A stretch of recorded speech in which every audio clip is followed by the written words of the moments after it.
Good evening, everyone. I'm the storyteller, here to help you fall asleep with these chilling horror stories. Before we begin, make sure to subscribe to the channel and like the video. I'd love to know where you're watching from and what time it is, so feel free to leave a comment. When you're ready, get comfortable and relax. It all started. I consider myself fairly modern as far as priests go. God's power manifests in minor, transcendental ways, and most matters of the earth really are of the earth. My parish is a little out of the way, just a few hundred people clustered around a minor cattle industry. Being the kind of priest I am, and having the sort of superstitious, old-fashioned flock I did, there were a few occasions where I acted as the voice of reason and secular empiricism when rumors started to circulate. When Pat Mann half-joked he was seeing fairies in his garden at night, just like his old grandmother had always talked about, it was me who pressed him to head into town and get himself seen to, leading to him being diagnosed with a shot optic nerve that sent white lights flickering across his vision in the dark. I'd venture to say I was a gentle, restraining force, reminding people how rarely their ills can be linked back to the supernatural or darkly divine. This is why I was truly, genuinely surprised to find that Molly really was possessed. I knew something was wrong when her panicked mother let me into her room, and I found her completely naked and sitting in front of her dresser. She had become so thin, to the point that her limbs were gangly and insect-like. Her skin was solid gray, not like she was dying, but like she was dead. She didn't give any sign that she noticed my entrance. The room was destroyed, littered with broken perfume bottles, torn clothes, and anything you might find in a teenage girl's room, bent, broken, or shattered. She was perfectly still, looking straight ahead. I thought she must be enraptured by her own reflection until I noticed that the dresser mirror had been shattered. "Molly?" I asked, trying to keep the fear out of my voice. I forced myself to inch towards her, reaching out my hand. My finger tipped her bony shoulder and there was an explosion of movement that made me throw myself back against the wall. When I collected myself, I saw that Molly was coiled, squatting in the corner of the room. One of the corners where the walls met the ceiling. Molly squeezed into it like a frog in defiance of gravity, her face now pulled back in a rabid grimace as she hyperventilated through clenched teeth. I froze, pinned back against the far wall like a rabbit in front of a wolf. I don't know how long I was there, locked in place by the age-old instinct that when you move, the predator pounces. That endless purgatory was eventually interrupted by a deep, echoing voice that spilled out of Molly despite her mouth remaining closed. A flood of a voice that suffocated the entire room. "Stop thinking about Christ." I began to breathe faster. "Stop thinking about Christ," came the voice again. "Why?" I said. "He is hope, he is salvation.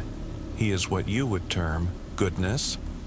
Thoughts like that are an irritant to my kind. Never mind that the fiction of him was created to cope with the reality of us. What he embodies is toxic to my kin. It was hard to reconcile the calmness and intelligence of the voice with the frothing, hanging beast that had once been Molly. "What do you want?" I asked. "I want to hurt Molly, and I'm doing a good job." As much as this terrified me, it put the matter in no uncertain terms. I wasn't a good priest if I left. I wasn't anything I like to think I am. I reached for the crucifix hanging on a chain around my neck and pushed it outwards, towards Molly. There was a sound like stabbed cat, and I was rocketed back, slamming against the wall so hard plaster rained down on me. I slid up off my feet, a colossal force pressing against and around my neck, something grasping my wrist with the strength of an ape. My eyes flickered open, and the blurring cleared until I could see Molly below me, looking up with crazed, furious eyes.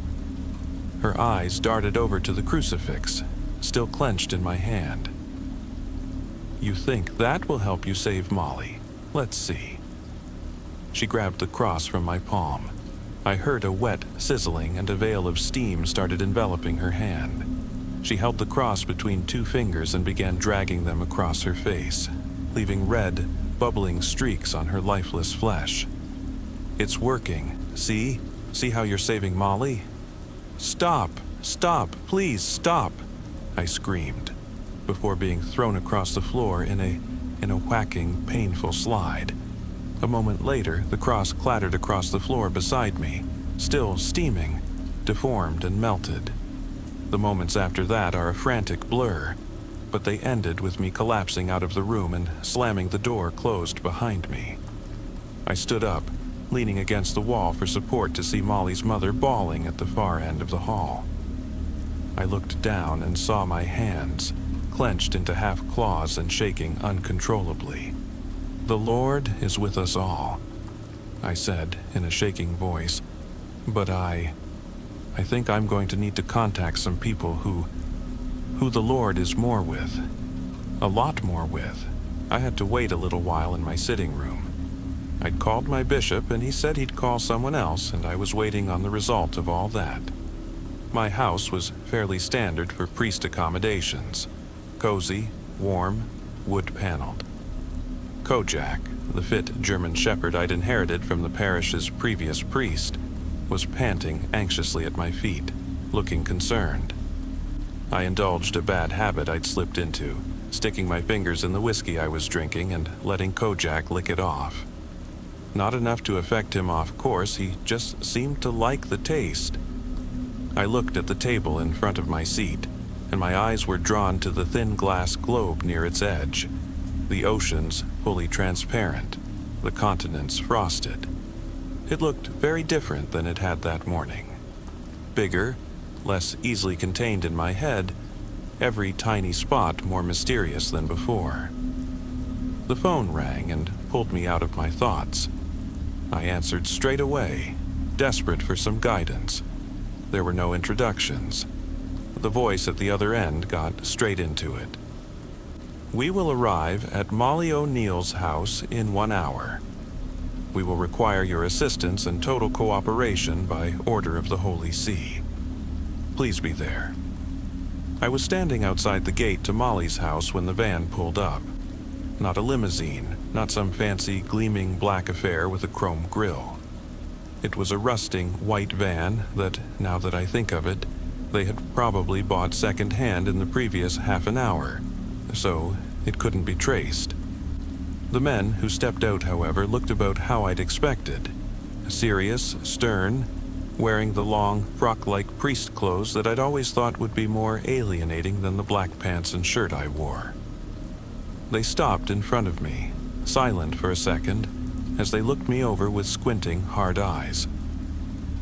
A series of crashes sounded from the window to Molly's bedroom, and we all saw a sharp elbow smash through the glass before being instantly sucked back in like paper through an airplane door. They stiffened their backs slightly, looking at the cavity. "This looks as though it constitutes a severe case," said one, a man in his 50s with well-combed orange hair. "Very severe," said the other, a younger man with thick black hair and a strong build, his face less lined but just as serious. "What do we have to do?" I asked. They both looked at me like it hadn't been my turn to speak. "In cases of genuine possession, we have a very strict system of dealing with the vessels. Just cooperate with us every step of the way," said the older one. "Vessels? We have to move it, as you may have already learned, judging by those bruises around your neck and the shakes you haven't quite settled. Transporting something like this is no easy feat." Just as he said this, two more of Molly's limbs, and I would never be sure which two, burst out of the windows, flailing and spinning fast enough to blur, before whipping back inside with the scritch of the glass dragged with them from the edges of the holes. The younger priest rapped his hand against the side of the van, and a dozen more figures spilled out, spreading themselves into a wide, staggered line and aiming lightweight machine guns at Molly's house, machine guns that had ornate crosses in the place of sights. Molly's house was far enough up the road and away from the village that I don't think anybody saw. It was probably something the priests had made plans to prevent in any case. The figures were all dressed in shells of black, plastic-like body armor, their faces concealed by visored helmets with grilled breathing slots. No skin whatsoever was visible, their only identifying mark on their left shoulder plates. It was a gaudy, colorful quartet of boxes centered on a smaller green and gold crest. The boxes ranging from displaying simple striped designs to complex, hard-to-interpret tangles of objects and symbols.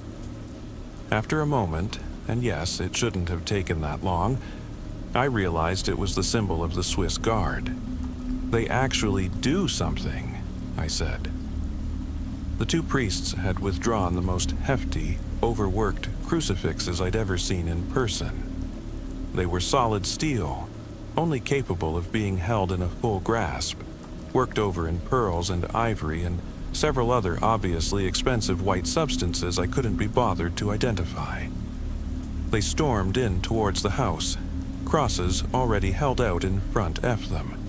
The guard followed, flowing after the striding priests automatically. It was in those last few seconds that I noticed something particularly troubling. One of the guards was not carrying a gun, but a thick silver collar at the end of an extendable pole, its outside edge covered in skinny jeweled bars, some stuck flat against the surface, other, smaller ones sticking out on tiny hinges. It looked like the kind of thing you'd use to restrain a rabid dog. 10 minutes later, we were all sitting on bare iron benches in the bleak interior of the van. I was pressed between two of the guards, dense plates pressing in on me.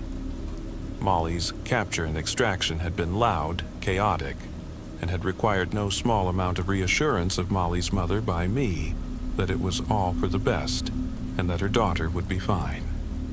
She was now at the opposite end of the passengers area, towards the driver's compartment, pinned to the corner by the outstretched crosses of the priests and the aimed cross sights of a few of the guards. The dog catcher analog had been closed around her neck, held from a distance by another of the guards. She moaned and squealed pitifully in what I judged to be fear and pain. Twice she attempted to leap forward towards the door, but each time the guard with the dog catcher would press a button on the pole. The smaller hinged bars on the collar would snap down over the larger ones, forming crosses. Waves of steam and smoke would cascade out over the silver as the smell and sound of sizzling meat swelled. Her throat would bubble and blister, crumple and boil down to a red swamp, before she would instantly collapse back to where she had been, screaming, before the crosses were parted and the sizzling subsided. In the aftermath, she would moan and squeal even more than she had before. "How did your crosses stop her?" "Mine didn't." The two priests looked back at me. The older one answered, "Yours was probably made in a warehouse in Mongolia, where child laborers try not to burn themselves with molten steel. These ones have been blessed by every pope of the last 400 years, in full view of at least 12 archbishops, and then paraded in view of the faithful during papal visits. They are of a higher and meticulously tendered class of holiness." "You fucking children," came Molly's voice. It wasn't the overbearing voice that had previously come from Molly. It was a weak, crackling sound spoken with her mouth. The words were saturated with pain, screechy and drawn out. "You idiots! It's not holy. It's all your delusion being dumped onto those objects. All your hope and desperation and love, ideas about salvation, the arrogance of thinking that it's all on your side and the universe was made by a kind, guiding old man. You dump it onto the Pope, like a waterfall of acid, and he soaks it up and dumps it onto those crosses, only because people believe he can, because they give him permission to channel their poison. He dumps it, and he's helped out by all the archbishops you called them, and all those people at your parades and visits, So many people caught in the tamest level of hell and hoping for better. All their thoughts, unnatural thoughts, thoughts that could only exist in the epiderm, they get sprayed out and shower those fucking crosses. The pain in the voice started to fade away, replaced by growling malice. You think that means you're right about God, about Christ, about divinity, but you're wrong. It's proof of how wrong those notions are, that the existence of them, their mere presence, is so scalding and wrong and impossible that it's death to us, to almost all life. Those ideas are eldritch and incomprehensible to anything from outside of the cold half-world of the epiderm. They are aberrations, warped perversions possible only in your dark sliver of the universe. Perhaps I do not explain well enough. The universe is... The screaming came again. The guard handling the dog catcher had triggered it, standing up out of his seat. "Shut up!" he bellowed. "Shut up, you monster! Monster!" I tried to stand up and stop him, but was pulled back down by the guards beside me. A moment later, I saw the younger priest surge forward, sending the hysteric guard's armored head clanging into the iron wall with his elbow before wrenching the pole from his hands and releasing the hinges. Another guard rose to drag the now dazed man back away from Molly, still pinned down by the older priest's outstretched cross. "Do not speak again, aberration," said the younger priest. "Speak again, and we burn you to the bone." "Over my dead body," I shouted from the behind. Several guns snapped up to aim at me, and the old priest met my gaze. It quickly became apparent that my dead body was not as much of a moral obstacle as I'd thought it was. After another hour, the van slowed down, stopping a few times and picking up a little speed before stopping one final time. The older priest led me and the most of guards from the dim interior into washed-out daylight. We were on a windy concrete landing field, about 20 feet from plane. The guards spread out, creating an aisle. Molly was carried by two guards, wrapped in a brown sheet of canvas. The young priest still held onto the pole that stuck out of the sheet's tattered folds. She began to shake and convulse in their struggling grips, before the young priest flicked the collar switch on and off a few times, eliciting muffled screams from behind the ball gag they'd put on Molly, sending her into one last massive spam that almost lifted the guards off their feet before she went limp again. They recovered themselves and jogged quickly up the unfolded stairs into the plane. We were soon in the air. I'd been instructed to sit in the forward passenger compartment. I'd caught a glimpse of the section behind as they'd carried Molly through. A bare metal hangar, like a larger version of the cold back of the van.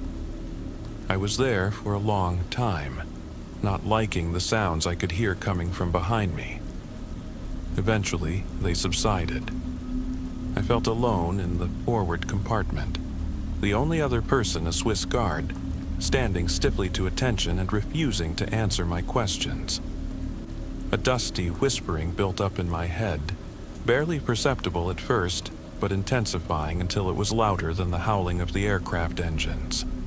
The guard gave no indication of hearing anything. "You are nervous, little liar," came a voice like an animal scratching across dead leaves. I must have startled, because the Swiss guard standing off to the side looked at me and asked, in a voice made distant by the rushing whispers that slid through my skull, if I was experiencing anything unusual. I instinctually said no, and the guard reluctantly turned away from me. Skittish, pliant, toothless. Not even the spine or conviction to be a good carrier of the plague they filled you with. The only way I could imagine responding was with my own thought. "Hello? Hello? Is this you? Is this the demon? No, little liar, it's the gay thoughts again." That's a strange joke for something like you to make. Molly O'Neill, the real, original Molly O'Neill, is a little ball of pain and fear in the palm of my hand, coiling and wriggling and pissing herself. I know what she knows. I remember what she remembers, and I know what she thought of you. As she saw it, nobody your age becomes a priest nowadays, not unless they're running from something. Just let her go. She's innocent. She did nothing to deserve this. You believe that things should happen to beings based on whether you like what they did previously? I wasn't lied to. The creatures of the epiderm are bizarre things. What's the epiderm? What's hell? That's where you're from. It's what you call the place I come from. The epiderm is what I call the place you come from. Aren't you not meant to respond to me? Gird your soul against the darkness and all that? I can't say I took his advice, so much as I couldn't think of anything to say, so a silence took over. Speaking of things Molly remembers, came the voice, slipping through the brief, tense silence that descended. Did you hear the one about your mother sucking cocks in hell? Leave me alone, demon. It was just a joke, said the voice. There are no cocks in hell. Why me? Why is it me you're talking to?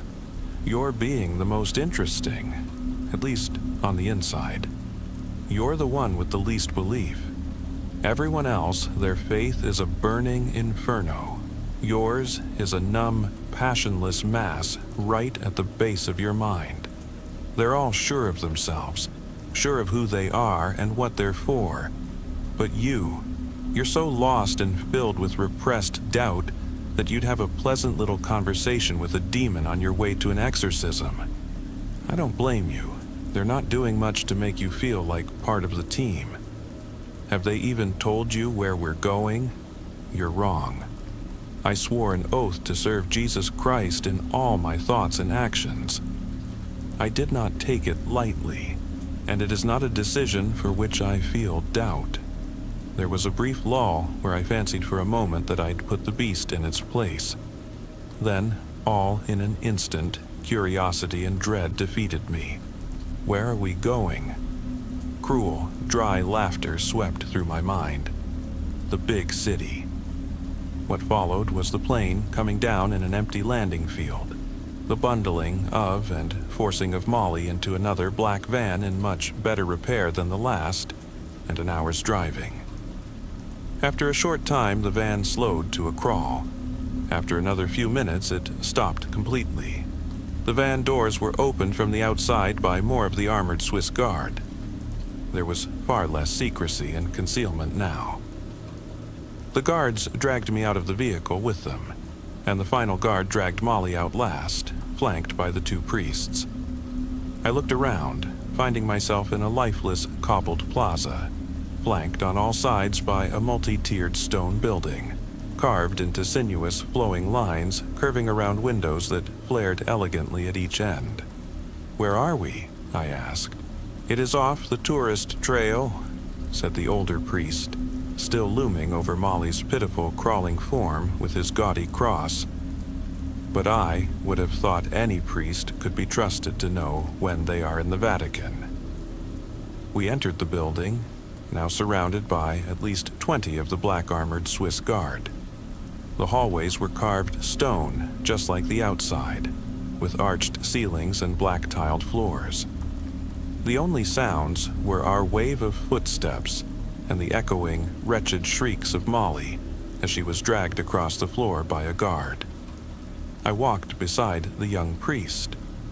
There seems to be some gap between the personality of the demon and how Molly is acting, I said, speaking up to be heard over Molly's desperate, unintelligible protests.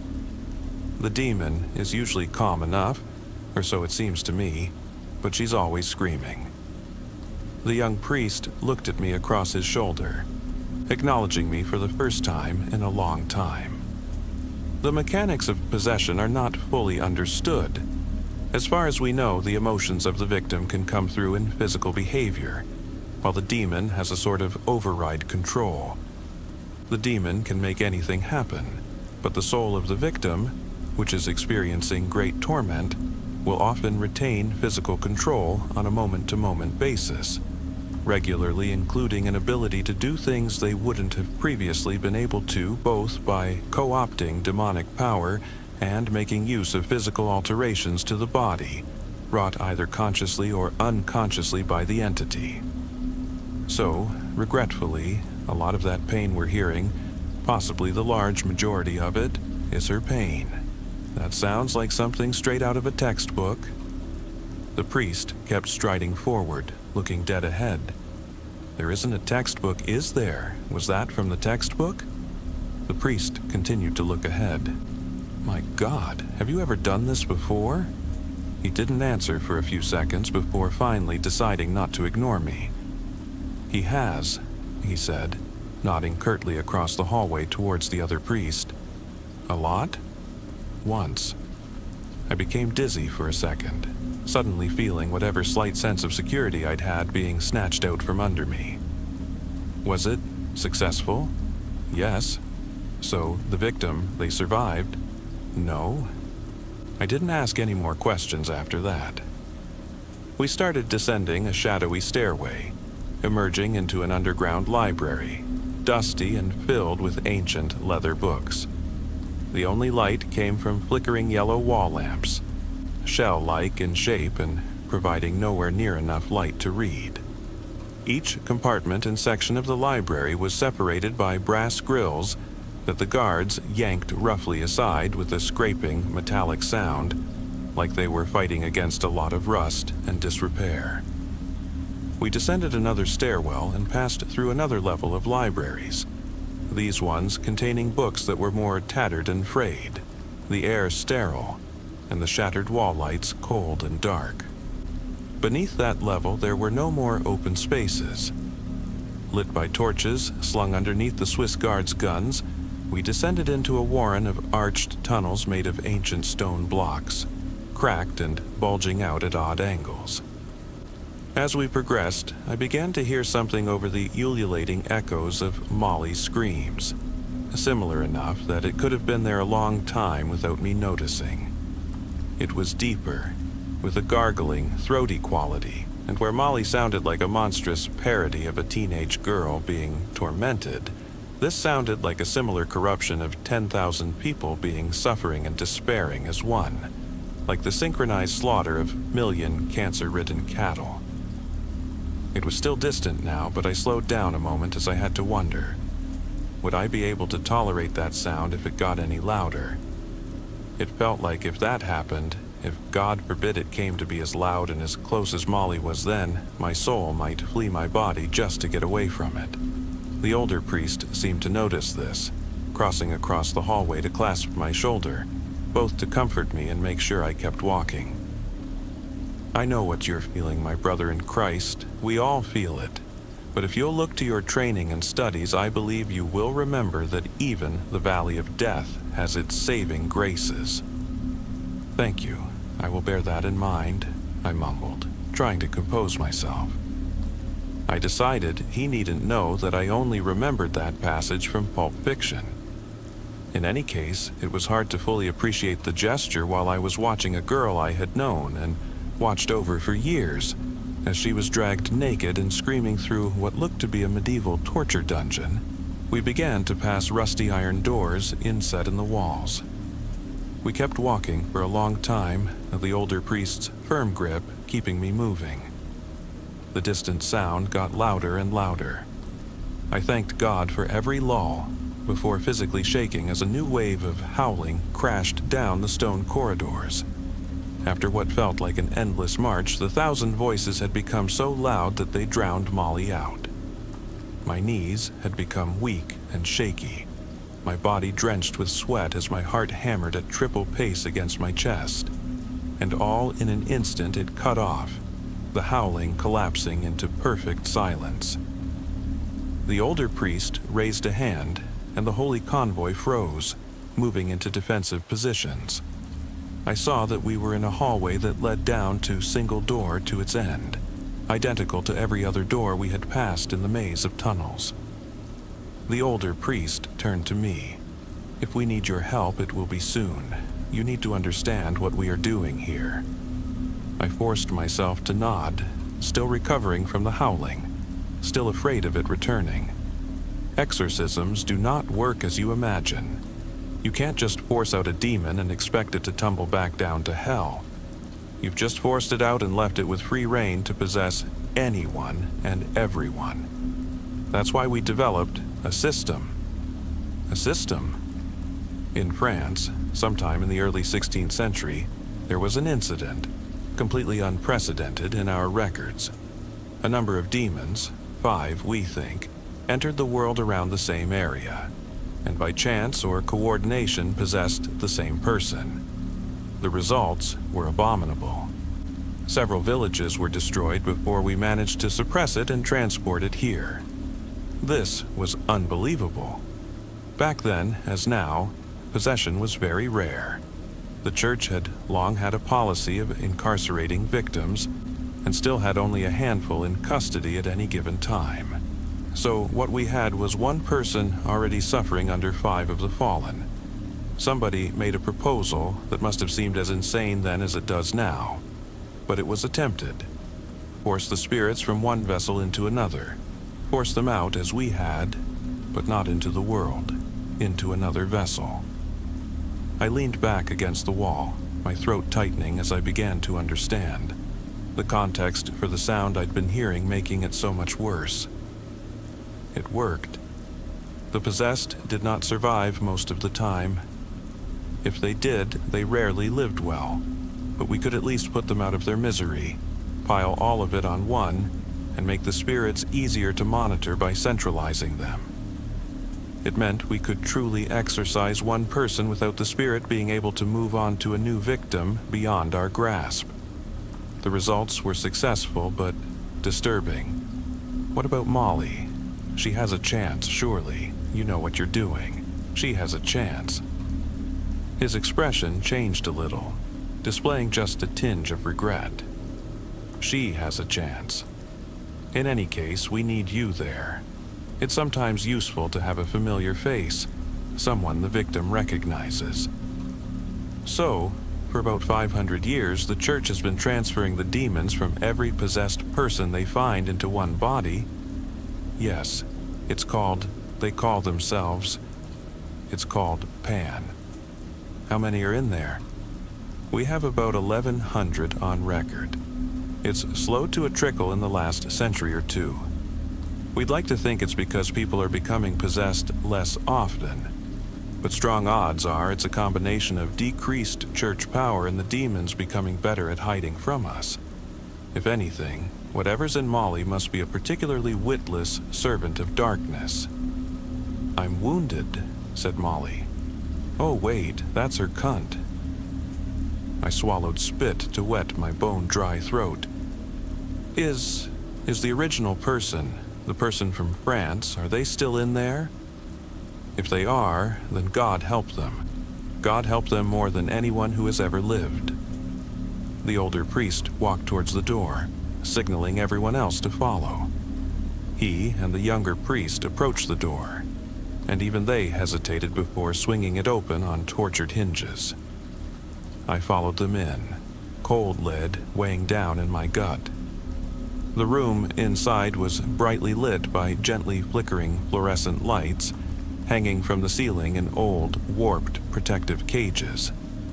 The room was a perfect square, and as I write all this, I realize that I'm just putting off having to describe what sat, motionless and slumped over, in the center of the room. Its skin was smooth, glistening pink all over, like the sensitive, healing skin that forms over a bad burn. Its frame was emaciated, its skeleton warped and overgrown. It surely would have been at least 7 feet standing up. It had no face, or nothing that could be called a face anymore.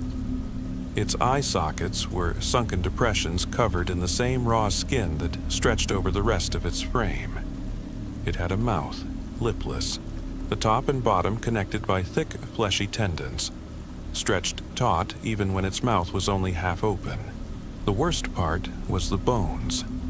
Its collarbones emerged into the open air like bony ridges on a pink landscape. Its spine extended up from its bent back like a yellow mountain range, and 6 dead straight horns emerged like a crown from its scalp. After a breathless moment, fighting my urge to bolt and run and fall apart, I noticed the strange texture of the bone, how riddled it was with holes, and how strange the holes looked. My mind resolved what I was seeing all in one sickening instant. The bones were buildings. The collarbones were stepped levels of little houses built into the bone, like Machu Picchu.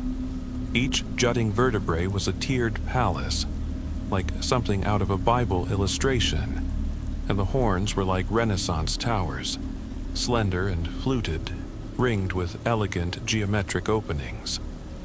And in the openings there would be windows and door frames. Black, wispy things slithered and wrapped around each other, some twisting in the recesses, some straining against the openings, held within by some unseen barrier. I vomited down my shirt. Whether that was out of fear or disgust, I'm still not quite sure. After another dazed moment, I realized that the thing was ringed with tall golden crosses, and it took me another moment to recognize them. Following my eye line, the older priest whispered to me, "As far as the public knows, every pope uses one pastoral staff. This is a lie. We make 13 identical ones, parade them in front of the faithful to strengthen their anti-demonic properties, and at any given time 12 are employed here." The 2 priests moved into the ring of staffs rising up from the floor. Most of the Swiss guards spread out throughout the room, guns aimed down but stances ready and defensive. 3 of the guard were putting all their strength into dragging a screaming, senseless Molly across the floor. Her screams had become so piercing it was painful, and she was so desperate to distance herself from the ring of crosses that she wasn't deterred in the least by the crosses being snapped together around the rim of her collar. "Jesus fucking Christ!" I shouted as she was pushed past the threshold. The skin down each of her sides, down the full length of her body, began to burn and blister and sizzle with dripping fat. "It's the only way," announced the old priest. I followed them into the ring. The 3 guard had forced the wailing Molly to her knees in front of Pan. "How?" I asked. "How do you do it?" The young priest answered this time. "There's no special words, no particular incantation. We've got it in a ring it can't escape from. Now we burn it out of the one towards the other." The 2 priests simultaneously pressed their crosses against one of the increasingly rare, unburned parts of Molly's body, the center of her back. She screamed worse than ever before, and I began to hear a bizarre crackling sound. My stomach flipped again as I saw its source. Molly was elongating away from the crosses, held in place by 3 straining guards. It was like her body was trying to grow away from the source of her pain. The center of her chest yawned outwards into a massive mound. Her mouth inched forward into a muzzle, gums and sharpening fangs tearing out and leaving tattered lips behind. Oh, holy fucking Christ! It was at this point that Pan apparently woke up. It launched up towards the ceiling, up off its chair to strain against the chains that keep it down. The lights flashed off and on spastically. The room shook and quaked. No, it wasn't just the room, it was like the air. My insides and space itself had a blurred, insane seizure, where all sense and thought was lost in madness down to the molecular level. I voided my bladder, my bowels, and my stomach. And then I saw Molly, or what had been her, whip around, almost throwing her handlers off their feet. Something black and gaseous and brimming with hate and energy screamed towards me, impacting like a giant hammer and throwing me backwards. And then there was darkness. There was darkness for a long time, but then there was light, faint and growing quickly, forming a tapered oval halo. Let me tell you something, little liar. Liar to himself and to others. Let me tell you the way of things, the way of what you've always wanted to understand, what you always feared an understanding of. There is everything that ever was and ever will be, the sum of all existence, and it is a black egg. What is this? What's happening? You're the demon who had Molly. You've escaped into me. Yes, but never mind that. You're going to learn something I'm going to teach you because you're such an interesting little liar. The egg's halo glowed a little brighter. Existence is a black egg. The shell is cold. It is slow and stable and quiet. Slow little things live there and have slow little thoughts. And there is order there. The word is strange for me to speak, so foreign. Things make sense to the beings within. There are laws, rules, things are painfully consistent. But inside the egg, inside the black egg, there is red. I felt myself whipped forwards into the egg in a rush of changing pressure.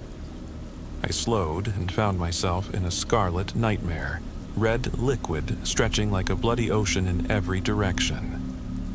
Strange currents slashed and surged inexplicably in all dimensions.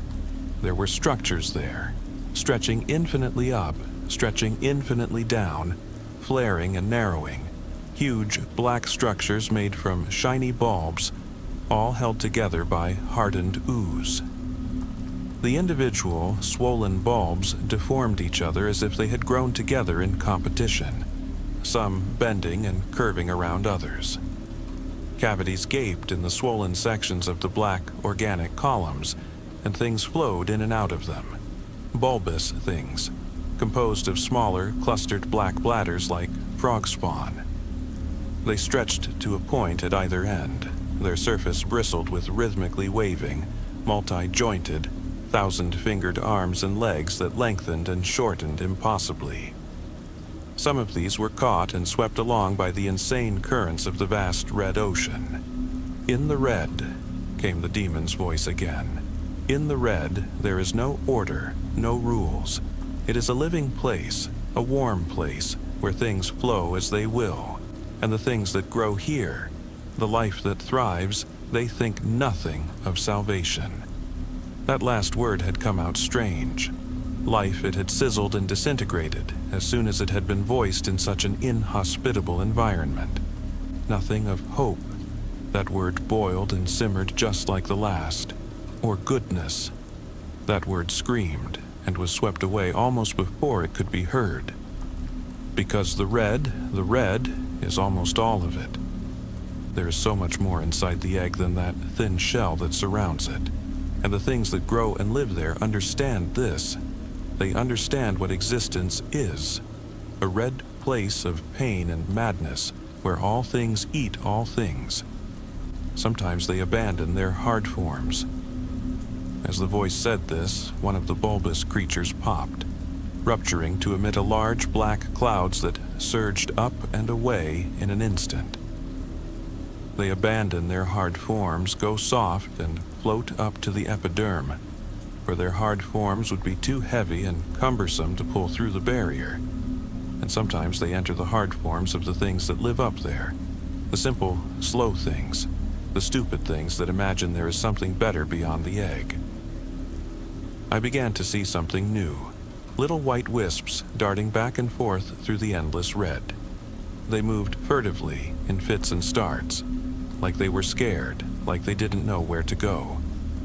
And when, in the epiderm, hard forms fail, the things that live there, their soft forms drift down, all the way down into the red.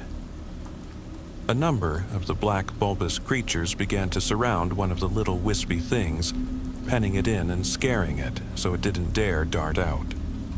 And the creatures of the red do not share in the delusions held by the creatures of the black. One of the black creature extended two of its arms and interlocked its 1,000 fingers into a lattice around the white wisp. The white wisp began to shake and vibrate and struggle against the fingers, trapped. I could see black sphincters between where all the fingers stemmed from, in the black thing's palms. You see that one? That's your mother. The sphincters yawned open, and fronds of narrow, questing tendrils poured out before seeming to sniff out the white thing, at which point they began lashing towards it. They dug deep into the desperate, thrashing and quivering white thing that began to turn gray. The grayness spreading, crawling across and down into the white thing from the countless points the tendrils were penetrating it. The white and gray thing became more desperate, throwing itself pointlessly against the fingers. Its protests started to become weaker and weaker. As if from an enormous distance, I thought I heard screaming. There are worse things than cocks in hell. All in an instant, I was whipped back, across immense distances at terrifying speed, and in a moment of collision I woke into my spasming body. I screamed at a wave of squeezing and burning that bloomed down my right side. As I looked up, I saw the old priest and young priest alike, bearing down on me with their crucifixes. 2 Swiss guard were holding me down, putting all their weight on me, but somehow, impossibly, one free hand was stretched out, pulling me along against my will, bit by bit, towards the edge of the ring of papal staffs. I could feel it inside me, an immense and dripping black presence pressing out from the back of my head, flattening my entire self and mind and soul against my throbbing eyes. In a moment, all that I had seen, all that the demon had showed me, crystallized, the full weight of it hitting me. But it didn't break me. My mind lashed out against it, going mad with denial, with the need to believe that it was wrong, that there was something else, something outside the egg. From the front of my skull, I pushed back at the bile, pressing it forward, just as I forced my will back into my limbs and launched myself up with a strength that wasn't mine, tossing the guards, pinning me down, away and out through the ring. Pan was still awake, crashing up and down, into and out of its seat in the strobing light. The black, smoke-like masses in its bone cities swelled against whatever force held them inside. I snatched one of the crosses from out of the younger priest's hands, feeling my skin turn to lava around it. I held it up in front of my chest, weathering the agony that cascaded over me as I screamed, "Jesus Christ is the one true Savior, Son of the one true God, and He is outside the fucking egg." I felt myself pulled around, a thunderclap sounding all around me as I slammed into the ground. Something black and gaseous rocketed out between 2 papal staffs, bending them with its passage before hitting the wall with a deafening slap and vanishing, leaving behind a crumbling crater. All the crosses stopped burning me so much, and at last, mercifully, I passed out. They didn't explain a lot during my brief period of physical and mental recovery in the Vatican, only what I needed to know. The exorcism had been a failure. The demon was at large. This was rare, but not unprecedented. Molly's mother would be kept quiet. The story was Molly had drowned herself. I had performed admirably. I was to return to my parish, which at last I did, feeling nothing but hollow and numb. At least the burns had mostly healed. As I closed my front door behind me and turned into the sitting room, I paused a second, so completely unable to identify what I was seeing that there was a delay before I vomited again on yet another shirt. There was a mass of gore sitting on my armchair, a senseless fusion of rearing bone, stretched, raw meat, and occasional bulges covered in black, blood-matted fur. It had limbs, 2 crossed over the edge of the chair, 1 resting on one of the chair's arms, 1 holding a glass of whiskey and a dripping claw of exposed sinew and distorted bone. It was only when I looked between the thing's legs that I figured out more or less what it was. I saw Kojak's skinned and now misshaped head, jaws open wide and separated by a number of sharp teeth that had stretched down and fused together, like the joining of stalagmites and stalactites in a cave. And the tongue, the lolling, twitching tongue, there's really no way to say it besides this: It had become a human penis while retaining its original texture. I made a weak, grating sound, my mind blank. The limb holding the whiskey lifted it up, pouring some down a stretched gouge of a cavity at the opposite end from Kojak's flayed head. It would take me a long time to figure out that this hole was the gaping ruin of Kojak's anus. "I should say," came the flooding, suffocating voice of the demon, "that all this at least was not intentional. Before coming to the epiderm, I learned how to inhabit human hard forms.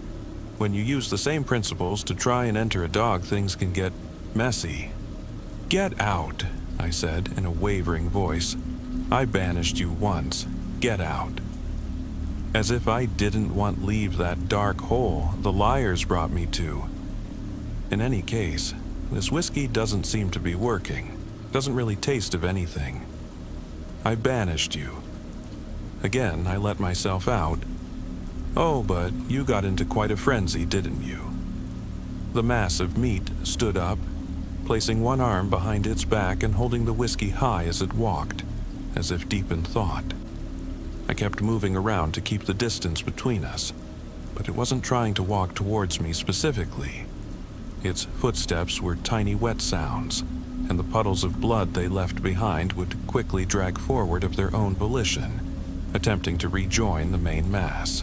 You were so spooked you became a good, true liar for just a bit, and screamed the name of your God with such conviction, because in that moment, with the memory of the red so fresh in your mind, you couldn't bear to believe in anything else. The meat stopped, turning as if to look at me. But it's been a while, and the fire's burned down to embers, and you don't believe like you did in that moment, no matter what you tell yourself. You've almost gone back to how you were before it all. I can feel it in you. You're wrong. Jesus Christ is... We both know I'm not wrong, so shut up about it. So tell me, you've had a little bit of an arc, had a few moments of the certainty you'd always looked for, but have you finally realized? Has the whole thing given you the context to understand why you joined the liars in the first place? I can see it plain as day, but in all those weeks recovering, have you pieced it together? I took a deep breath, swallowed, and answered. Because all my life I was scared. Scared that we, the whole world, everyone together, didn't understand anything, that the universe was so big and death was so long, and we had so few answers about any of them. So I started pretending, or deluding myself into thinking I believed one thing, the thing I was brought up with. I kept telling myself that I believed it because the thought was so much more comfortable and safe than admitting how impossible it was to know the truth. That the kind of things you showed me, or a million other horrible, hopeless things, could be the truth. And I needed to believe so badly, I did everything to play to the fiction, all the way up to devoting my life to what I was trying, and trying to convince myself wasn't a lie. The demon snickered lightly in what almost seemed a friendly way. Well, now that you've figured it out, you aren't so fun to watch anymore.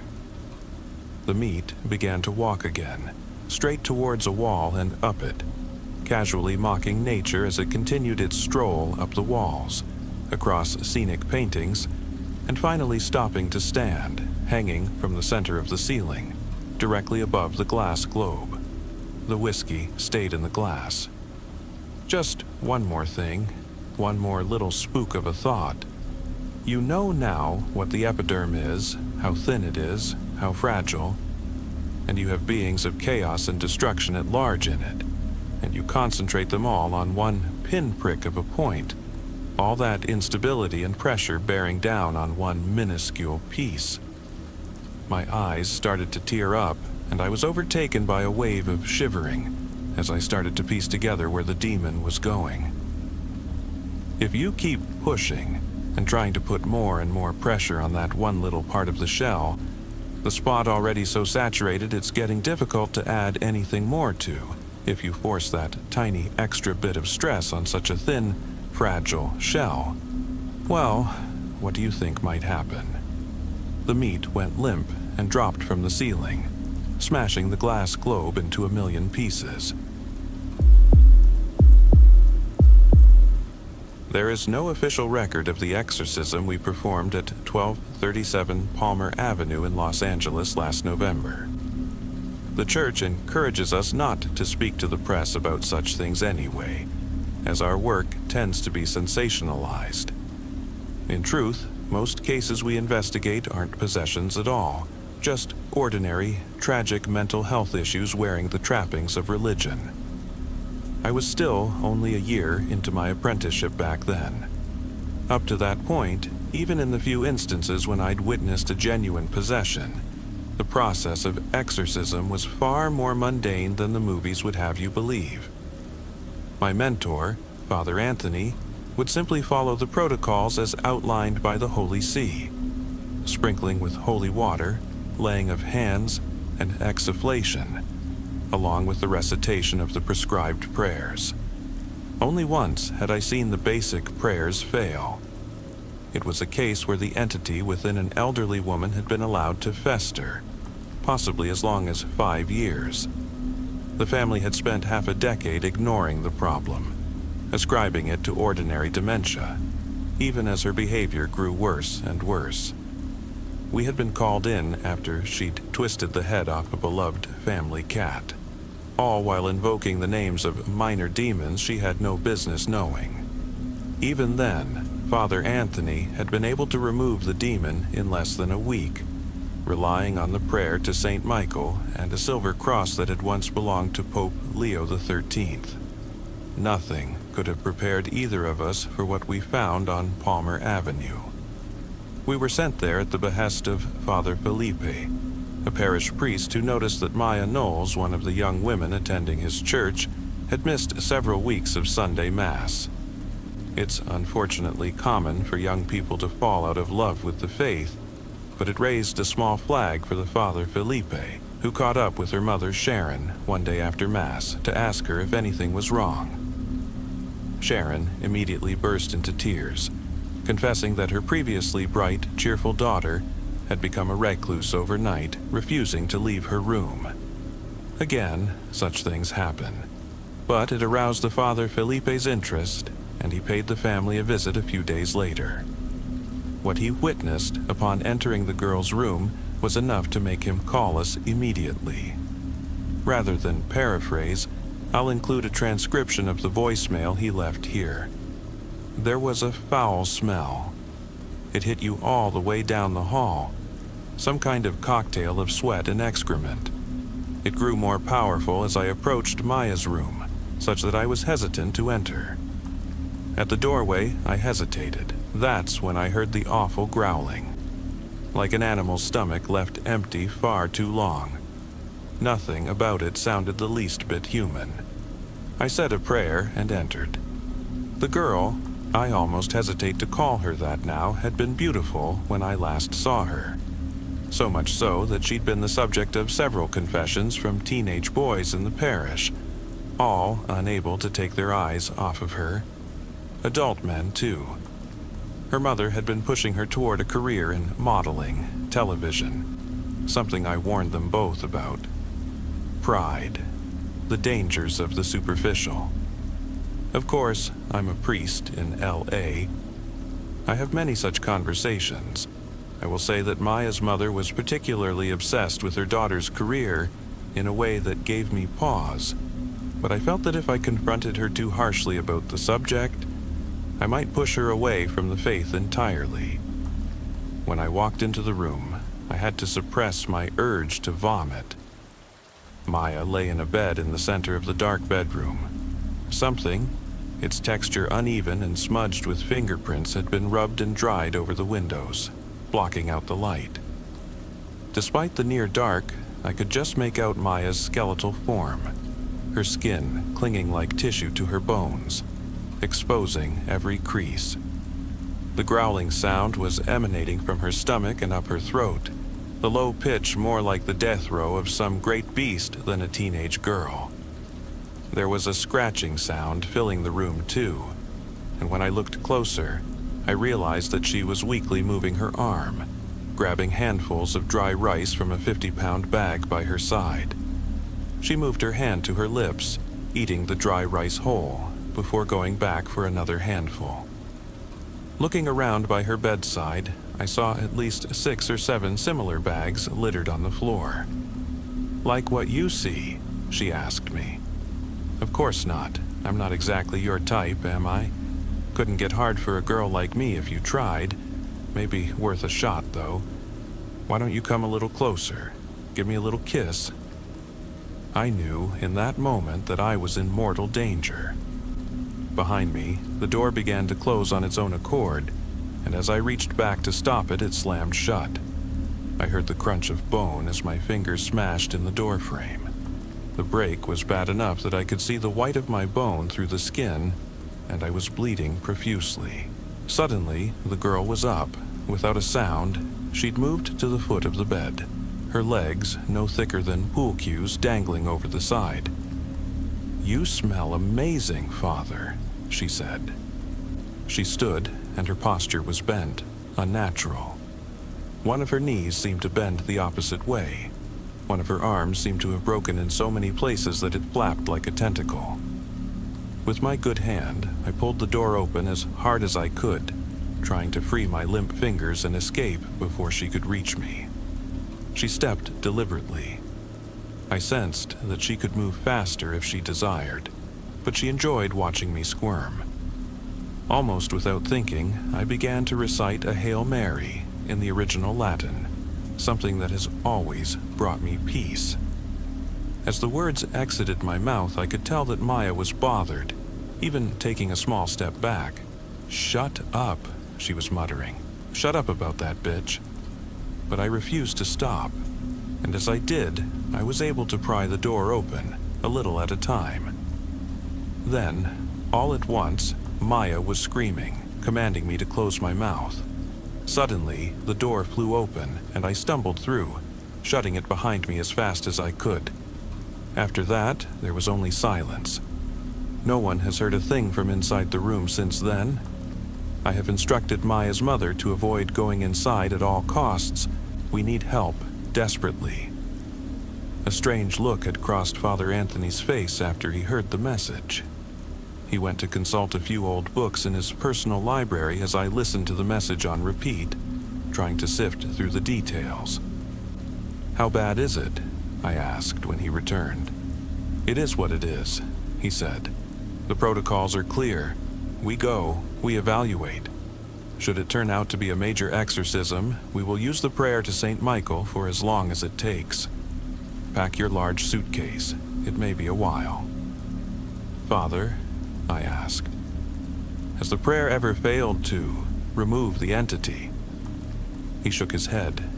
"Demons are cowards by nature. With some luck, within a few weeks it will flee, just as its brethren have before." Father Anthony and I were different in our faith. Mine was almost like romance, swelling one day and waning the next, ever present but varying vastly depending on my mood. His was steady. To Father Anthony, the universe was perfectly ordered, bound by immutable laws. To him, the prayers always worked. Just as one pool ball colliding with another would predictably transfer its force, so too would his prayers send demons reeling. "You look worried," he said as I played the message again. "Don't. It's unseemly for a man of the cloth. Pack your bag. By now, you should know that time is critical." Though he was almost steady as always, I noticed a slight tick as he spoke, like his mouth couldn't stop twitching. Looking down, I saw he was carrying a small pouch of red velvet that I'd never seen before. "Just a precaution," he said. "Hopefully something we don't need until much further into your training." I never expected to become an exorcist. My family wasn't even Catholic growing up. My parents were hippie types, mercurial in their beliefs. For a while, we attended a Baptist church. Then, just as I'd finally learned all of the lyrics to the hymns, we moved 2 towns away, where my mom got swept up in the Kabbalah and tried to drag us all into it with her. Before I was a teenager, I'd spent a day or two in a mosque. a Swinomish smokehouse, and a Gnostic temple. It was my wife, Sophia, who brought me into the faith. She had grown up in a big Italian-American family in New York, and for her, Catholicism was the same as family. I converted to marry her. All it took was a few months of classes and a ceremony on Easter. I didn't even ask myself if I believed in God. It was enough to believe in Sophia. She was a true believer in the best sense of the word, generous to a fault, always exhausting herself trying to keep us all happy. All year, she sewed quilts, using them as Christmas presents or baby shower gifts. Several times, she tried to teach me how to sew, but I was hopeless, clumsy. She loved me anyway. Then, one Thanksgiving, after staying up far too late drinking wine and prepping vegetables, she woke up and decided to run to the store for pre-made dinner rolls. It was icy. She wasn't even speeding, but it didn't matter. She skidded into oncoming traffic at the wrong time. She died instantly. After she was gone, none of my usual crutches dulled the pain. Alcohol, throwing myself into work, exercise, it all felt hollow, insufficient to replace Sophia. We held a funeral mass shortly after she died, and it was the first time I felt an ounce of peace. The light streaming in from the stained-glassed windows suddenly seemed different to me, as if heaven were actually on the other side if I could just step through them. I found myself going to church more often after that. Not just on Sundays, but on weekdays too, right after work. I'd watch the darkening sky through the stained glass as I knelt in one of the back pews, and for a short time, I felt like Sophia wasn't so far away. Eventually, the priest there, Father Ignatius, would gently tell me that it was well past closing time and I would leave. Until one day he asked me to come with him. "I wonder if you'd consider joining the priesthood," he said. "Some widowers do." I laughed. "I'm barely Catholic," I said. "I just joined for her." He shook his head. "I don't believe you." The house at 1237 Palmer Avenue was decadent, even by LA standards. Set back on a nearly full-acre lot bordered by a tall stucco wall, the house soured up 3 stories, all elegant metal and glass. Later, we would learn that the girl's father had paid well over $1 million for the architect alone before construction ever started. As we approached, we noted that one bedroom, where the light shone brown-red, though a darkened window. Reflexively, we both made the sign of the cross. Sitting on the front steps, we met Father Felipe, who was half asleep, slumped against the rail. Though he couldn't have been much older than 30, his skin appeared sallow, his eyes ringed like a cold, distant planet. His hand was wrapped in a thick bandage, crusted with blood. "Father Anthony, Father Matthew." He reached out, his hand shaking before breaking down in sobs. I could tell Father Anthony was unsettled at this greeting. "You have done your part now, Father Felipe," he said. "You should go back to your church. Pray. Rest." Father Felipe shook his head. "I won't leave until we've seen this through," he said. I made a promise to myself. Father Anthony shook his head. "That's merely pride whispering in your ear," he said. "Please." Father Felipe reached down into his pocket and found a piece of candy. He popped it into his mouth. His breath was rank, and I wondered how long it had been since he last brushed his teeth. "I'll just wait a little longer," he said. "Just until you've had a chance to go in." I could tell Father Anthony wasn't happy about this, but he was eager to go in and get to work. We brushed past Father Felipe, who fell back into a ball on the steps, and we walked to the door. Father Anthony rang the doorbell once, then waited patiently. After perhaps 15 seconds, he scowled and rang it again. "Mrs. Knowles," he called, but there was no response. Then, finally, he turned the knob and we entered. Immediately, the stench hit us both. The house smelled as if the walls around us would burst, sending a flood of excrement down to cover our feet. Father Anthony raised a handkerchief to his nose, passing another to me so that I could do the same. Again, he called for Mrs. Knowles, but there was no response. Somewhere, up above, we heard a skittering sound. Knocks on the wood, like someone on stilts running through the hall. Father Anthony fumbled in his pocket, removing his silver cross. He began to wave it ever so slightly back and forth, like a hypnotist's pendulum, as he recited a Hail Mary. "Mrs. Knowles," I shouted, and the thumping sound stopped. "She's in the kitchen," said a voice that made my heart nearly stop. It was deep and resonant and seemed to speak from all around us. Father Anthony gestured for me to go to the kitchen. "You find the mother. I'll go up to talk to the girl," he said. He had removed the red velvet bag from his pocket and was loosening its drawstring. "Maybe we should call for assistance," I said, but he shook his head. "If we follow the rites, we will prevail. Remember, God is on our side. Go find the mother and get her out of the house. Hurry." Without another word, he headed up the stairs. I walked down the hall toward the kitchen, almost running. Then, as I reached the archway separating the rooms, I stopped and vomited, barely able to comprehend what I was seeing. There in the kitchen lay Mrs. Knowles, or rather, what was left of her. In the center of the room lay a pile of bloody broken bones, all stacked in a messy pile, and topped with a broken skull matted in blonde hair. Most of her, the flesh, the organs, the brain and muscle, the fat, was all gone. Time may have passed. I can't be sure. My vision seemed to go black and then red. Strangely, I found myself oddly hungry, so much so that I nearly opened the refrigerator to look for something to eat. Then I heard a scream from upstairs, and my senses came back to me. I ran through the hall and up the staircase, 2 steps at a time. It was clearly Father Anthony screaming, his cries mixed with the prayer to Saint Michael. "Thy thousand hosts are spread embattled o'er the azure sky.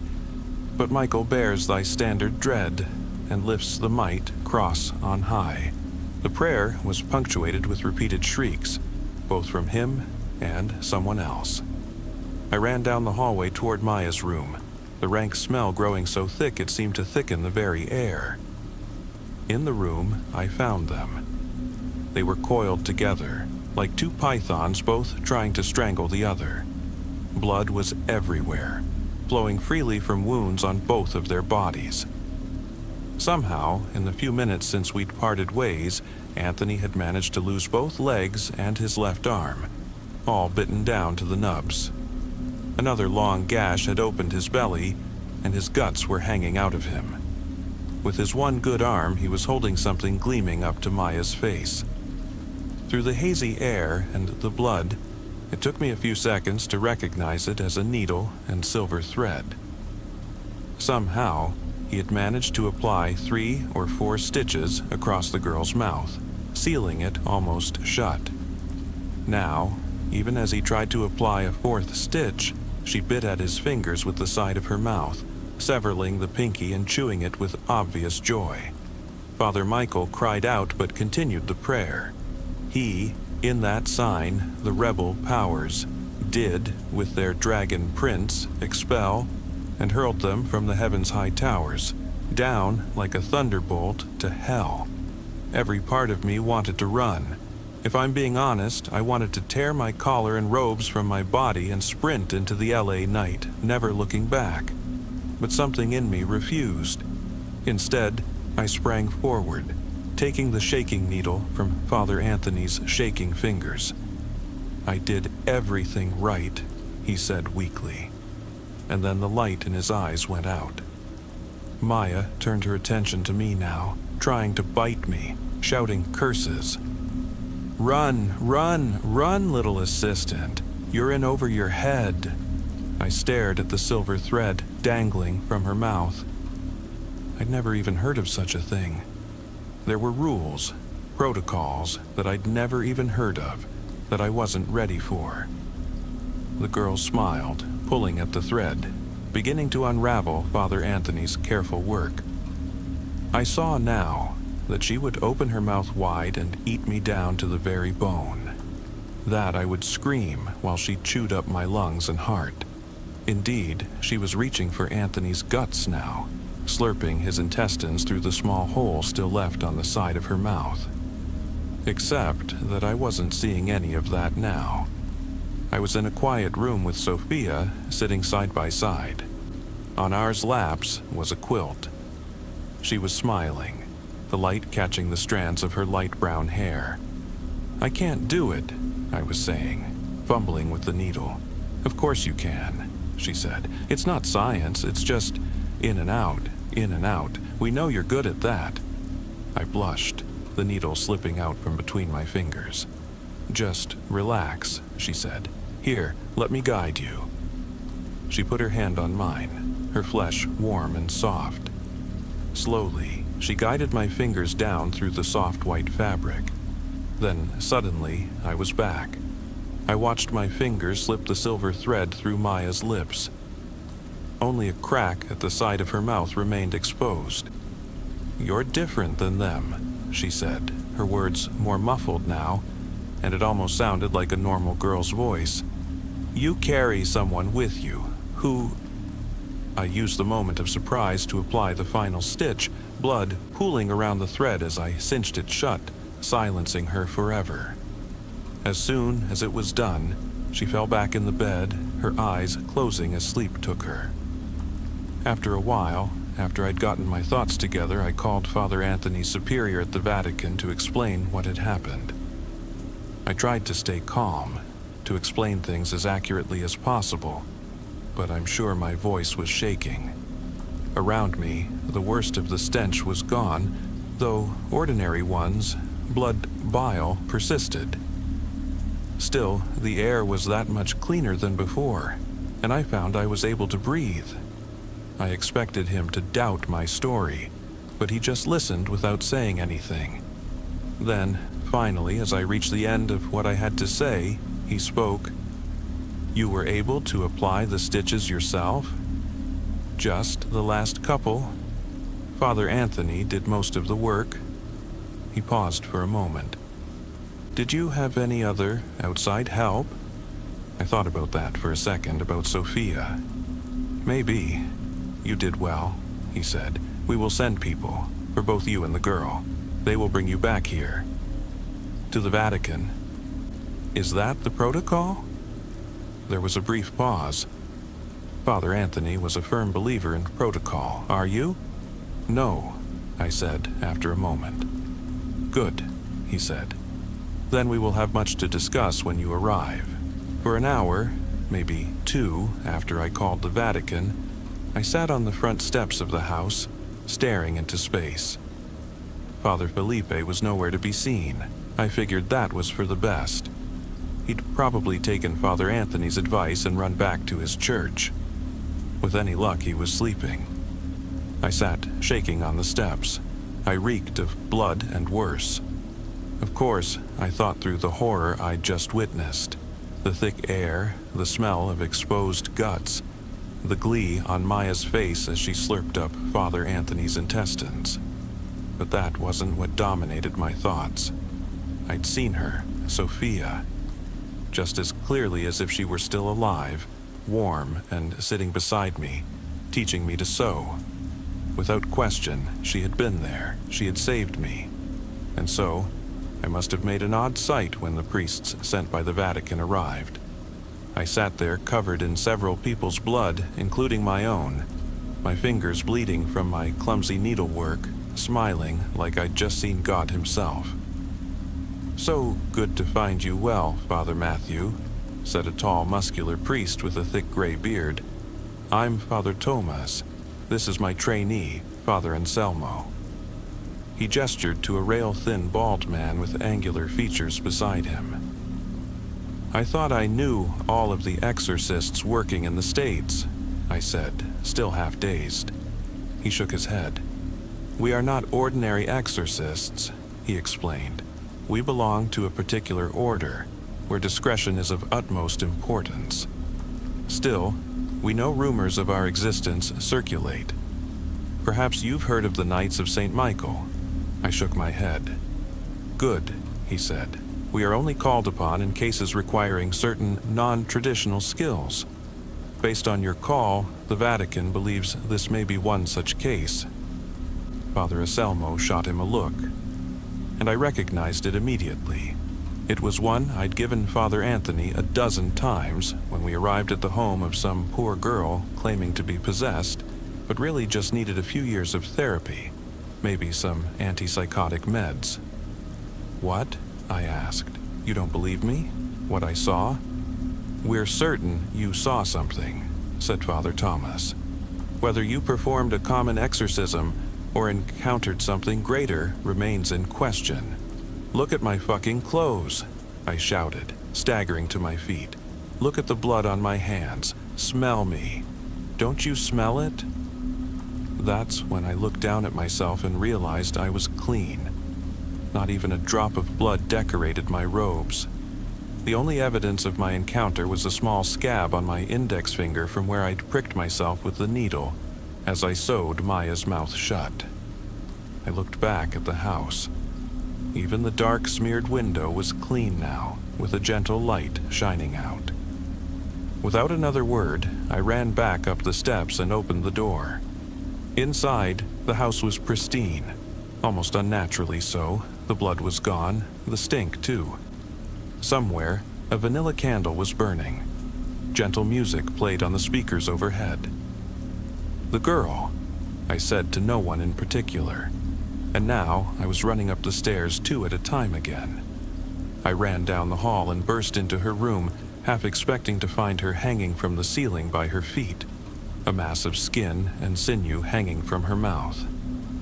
Instead, I found her lying still, almost death-like, in bed.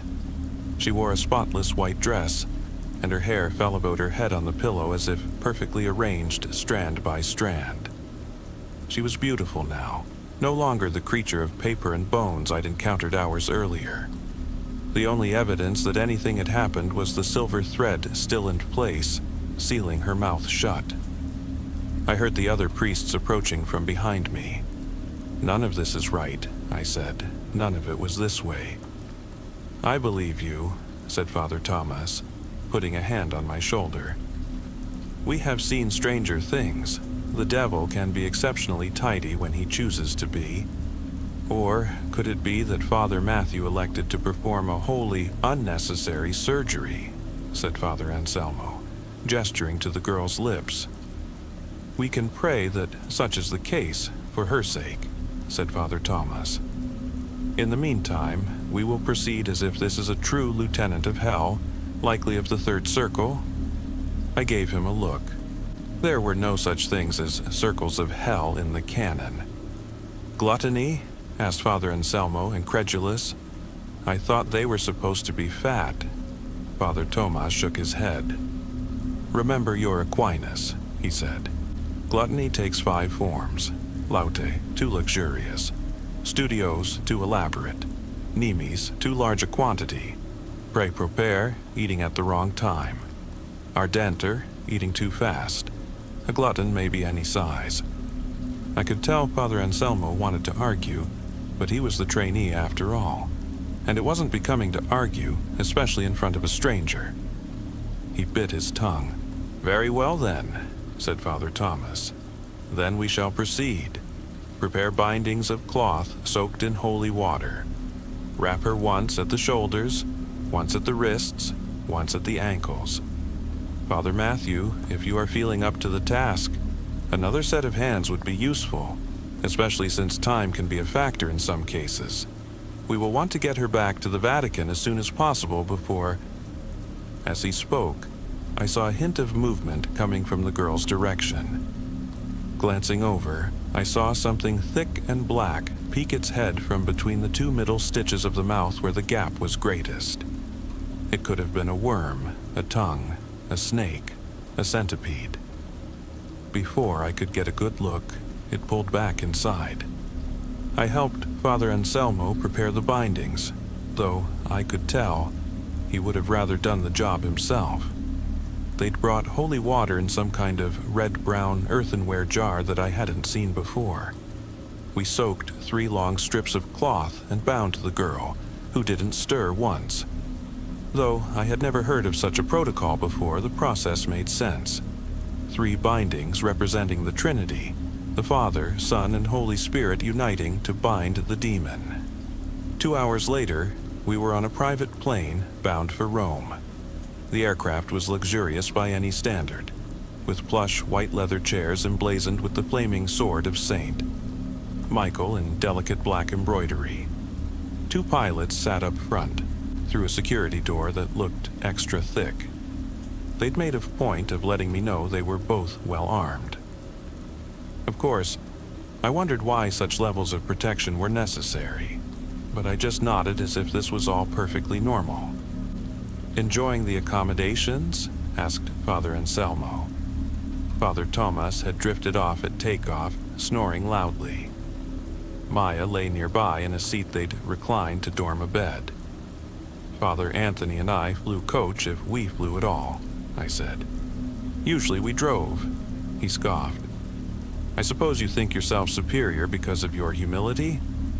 "I never said any such thing," I said, but he was right. "You didn't need to," he said with a sneer. He cracked his knuckles and then scratched furiously at the back of his head. "You only reveal your own ignorance. We, the Knights of St. Michael, are the very sword of God. One does not enter the battlefield on bended knee, supplicating to his opponent. He comes out in armor of gold, wielding a sword of fire, striking fear into the hearts of the demons." Now it was my turn to laugh. "So, the leather seats? That's the modern-day equivalent of a flaming sword? I'm sure they'd terrify the devil." Father Anselmo stood and stretched. He itched at his scalp again, furiously. "I read about you on the way over," he said, "a convert. Widowed. You wear the robes, but you're different than those of us who grew up in the faith, who never knew a woman's touch." Before, I'd been slightly annoyed at Father Anselmo. Now, at the mention of my wife, I felt my blood rising. "God comes to us all at different times," I said, quietly, but my hands were balled into fists. "Save it for the flock," he said. "We're all priests here. We should speak honestly. You and I, we're not the same." When my wife was in high school, she had a terrible boyfriend. He was an honor student and a top athlete, popular, beloved. No one would have suspected the pain he inflicted on her in private. Even when we started dating 10 years later, she couldn't describe what he'd done to her physically, in the dark of night one summer alone in his family's cabin. No one for miles around, a fact he whispered to her over and over. All she would say is that a few days later, after praying the pain would go away on its own, that she'd driven herself to the doctor, who gave her stitches and promised not to tell her parents. Somehow, even after what he'd done, she couldn't break up with him. They continued dating through prom, even into the summer after senior year. She tried not to be alone with him, but it was futile. He hurt her again and again. When they finally broke up, there was no big confrontation. It was just the standard ending where they both went to college and drifted apart, eventually realizing they were no longer a couple. When they saw each other on holiday breaks, they acted friendly, even though his presence was enough to send her into a panic. After hearing the story, it occurred to me that I might have a moral obligation to find this man and hurt him as badly as he'd hurt her. Maybe to kill him. Partly to spare any future women he might date from a similar fate. But if I'm being honest, it was mostly pure revenge. Naturally, Sophia was utterly opposed. Maybe she wanted to protect me from the consequences of such a thing. More likely, she knew I wouldn't have a chance against him. He'd been an all-state wrestler and outweighed me by 20 pounds. Eventually, we came to a kind of agreement. I wouldn't seek the man out, but if I ever happened to bump into him, I was allowed to do whatever I wanted. For many years, whenever we visited her hometown, I felt a surge of adrenaline any time a man matching his description walked in the door of a restaurant. "Is that him?" I'd ask, and she'd shake her head no. Gradually, we visited Sophia's hometown less often. I never did see the man in person. As far as I know, I'd still have her permission to kill him if I ever bumped into him. "You're right," I told Anselmo after a moment. "We're not the same. And since we're going to be honest, maybe you'd be a better priest if you'd had a couple of rolls in the hay before you put on your collar, even just to know us sinners a little better." He was scratching harder than ever at the back of his head now. "We're not the same," he was shouting now, so loud that Father Thomas began to stir in his seat. "You didn't deserve to capture Lieutenant of Hell. You got lucky. You weren't even properly trained. You just finished one last stitch. You're not even a real priest." He practically roared the last word. It had a strange echo, like it had been harmonized by two voices at once. As he spoke, he tore at the back of his skull again, and this time I heard a ripping sound, like flesh unzipping in two. Blood began to accumulate on his shoulders. "Father Anselmo," said Father Tomas quietly, fully awake now. "Please step to the side of the plane, kneel, fold your hands in prayer." "I'll do no such thing, you meat-headed fuck," shouted Anselmo. It was clear that two voices were speaking in unison now, his and another deeper one emanating from the back of his skull. Suddenly, without warning, two things happened. Father Tomas began to say a Hail Mary in the original Latin, so fast that the words flowed together in a steady hum. Second, he pelted Father Anselmo with a jar of holy water that exploded as it collided with his chest, sending fragments of pottery and liquid everywhere. "Behind me!" he shouted between recitations. I stepped back. As I did, the plane shook, and I nearly fell. The sky had been cloudless when we took off from LA. Now, dark thunderheads had gathered outside, blotting out the sun and pelting the small windows with rain. Father Anselmo had taken a step back after absorbing the force of the water jar. He also turned 180 degrees, revealing his back to us. There, I saw a bloody face no bigger than a baby's skull protruding just above where his neck met his hairline. The baby's contorted mouth shouted every syllable as Father Anselmo screamed, "There's nowhere to run to, priest. You're trapped up here with me now. This time, you're mine." "Be Franz the Two-Faced," said Father Thomas. "I thought I recognized your—" Before he could say another word, Father Anselmo Bifrons now charged at him. I realized that in addition to the tiny head, he'd sprouted an extra set of arms and legs, which extended from his elbows and knees, and had now grown almost as large as the original ones. The fresh limbs were bare and bloody, glossed with a sheen of mucus like a newborn baby. Bifrons fell on Father Thomas with his full weight, beating at him with the bloody limbs and biting at his face with his fast-growing new head. But Father Thomas had been prepared. Pushing Anselmo to the side with one hand, he took a small silver blade in the other and stabbed it to the hilt into the baby head's right eye. The baby screamed a low growl that seemed to shake the very air inside the plane, and the aircraft dipped again, this time by 100 feet or more, tossing us all off our feet. When I looked back at Father Thomas, his forehead was bleeding from falling against the edge of a chair. Ignoring the injury, he dug into his bag and removed 3 more knives. "Demon of greed," he said, gesturing to the demon. "Bifrons. We can contain him if we seal all 4 eyes. Try to stay back. Let me work." Even as he said it, though, I could see him wobbling on his feet. He touched his forehead, and the blood was gushing now. "Bad luck, Father Thomas. said Bifrons. "I suspect our next little conversation will be in my place." He charged at Father Thomas again, but the priest was ready. Deftly, he stabbed 2 knives into the eyes that had once been Anselmo's. The demon howled in pain, so loud that my ears began to ring, and I fell to my knees. Outside, the clouds had fully blotted out the sun. Everything seemed to be shaking. I wondered if we were falling into the deep Black Sea. Thomas fell back now, his head thwopping the ground with an unpleasant crack. He didn't open his eyes. Across the plain, the demon rose, fixing me in its one remaining eye. The lights shorted in the plain, and the engines went silent.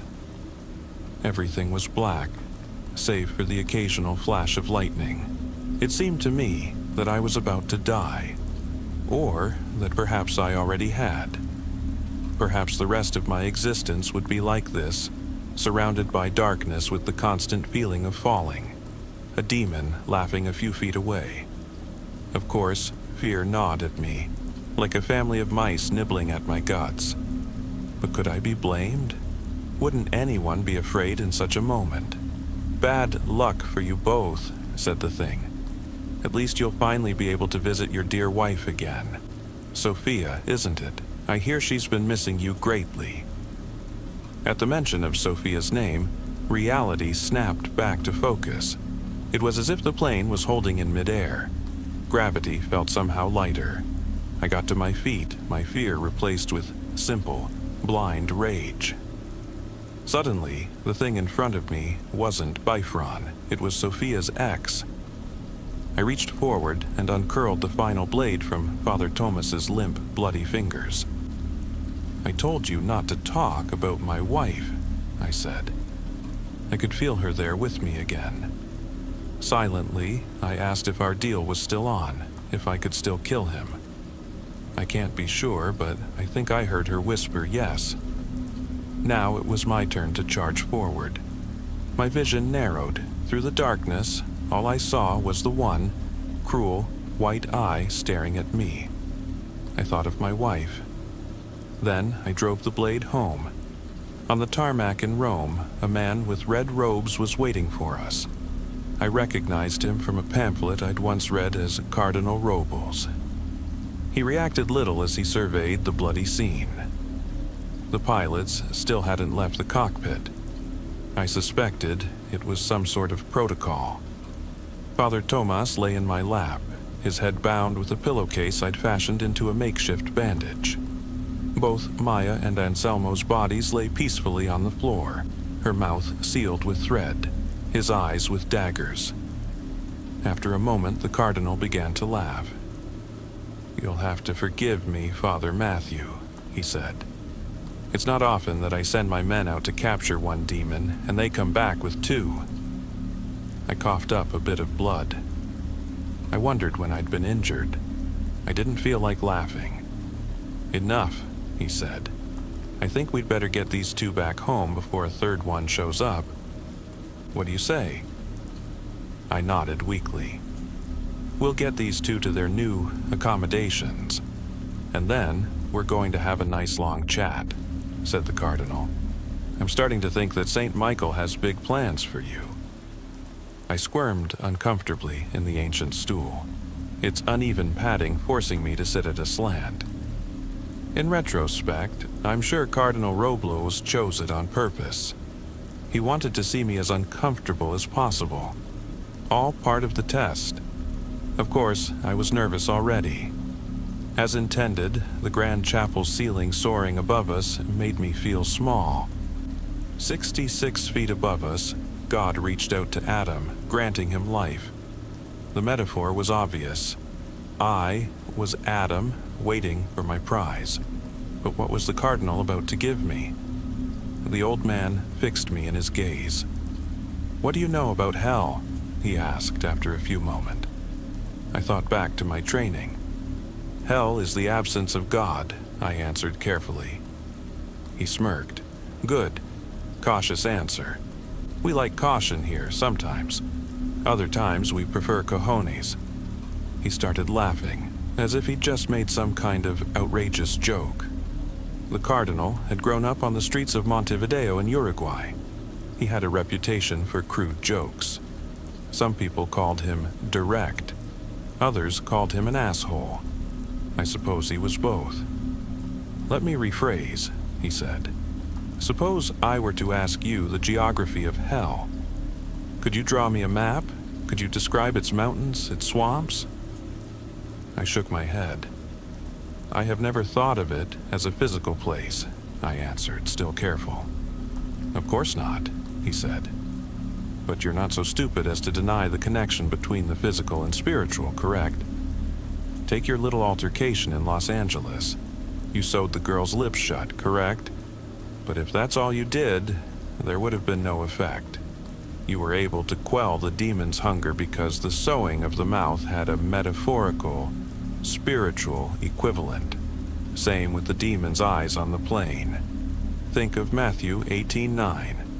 And if thine eye causeth thee to stumble, pluck it out, and cast it from thee. It is good for thee to enter into life with one eye, rather than having two eyes to be cast into the hell of fire." "Now I'm a bit lost," I confessed. The cardinal rubbed at his temples, clearly disappointed. "Let's try this one more time.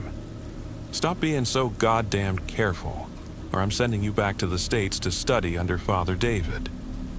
I shuddered at the thought. Father David was a notorious coward, a priest only fit to deal with minor exorcisms. He had called the Vatican for assistance so many times on major ones that he'd earned the name Father Backup amongst his peers. Those things you sealed, where do you think they live? Think back to Maya Knowles' house. I closed my eyes and thought back to the house where I'd sewn Maya Knowles' lips shut. I had spent every hour since then trying to block out the smell of blood and colon, the thickness of the air. Suddenly, I found I was speaking, almost without trying. "A swamp," I said. "Thick mud. Shit raining from the sky." The cardinal's eyes lit up. "Yes? Yes, more. Someone always screaming. Animal sounds. The air is freezing.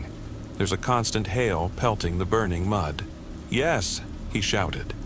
And then he began to recite, "In the third circle I arrive, of showers ceaseless, accursed, heavy and cold, unchanged forever, both in kind and in degree.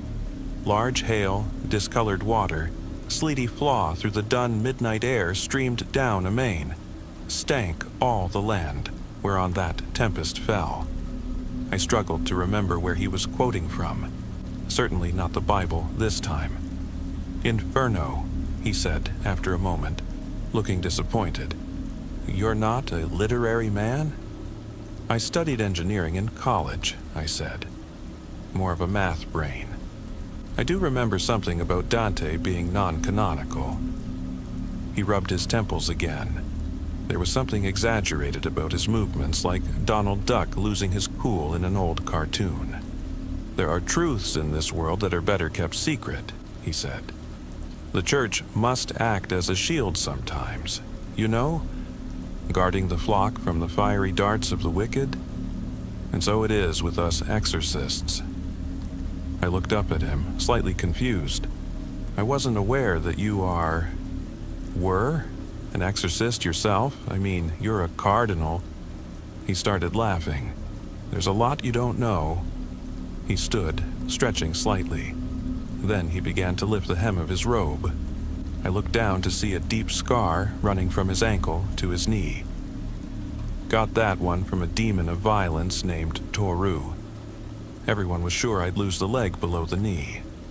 Doctors are idiots, of course."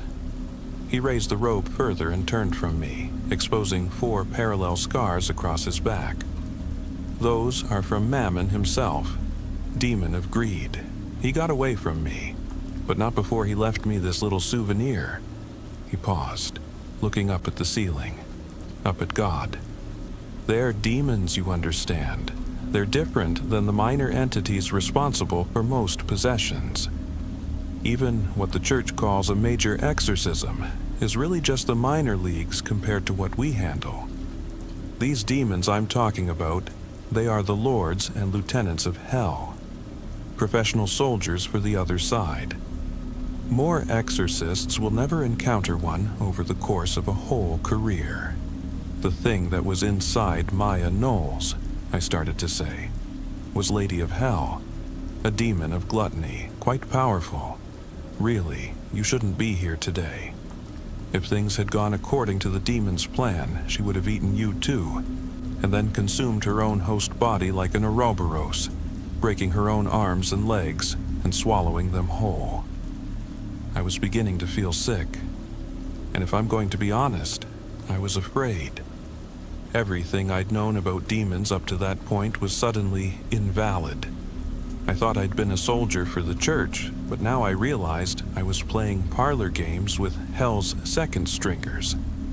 Were the things that had taken Maya and Anselmo the worst things out there?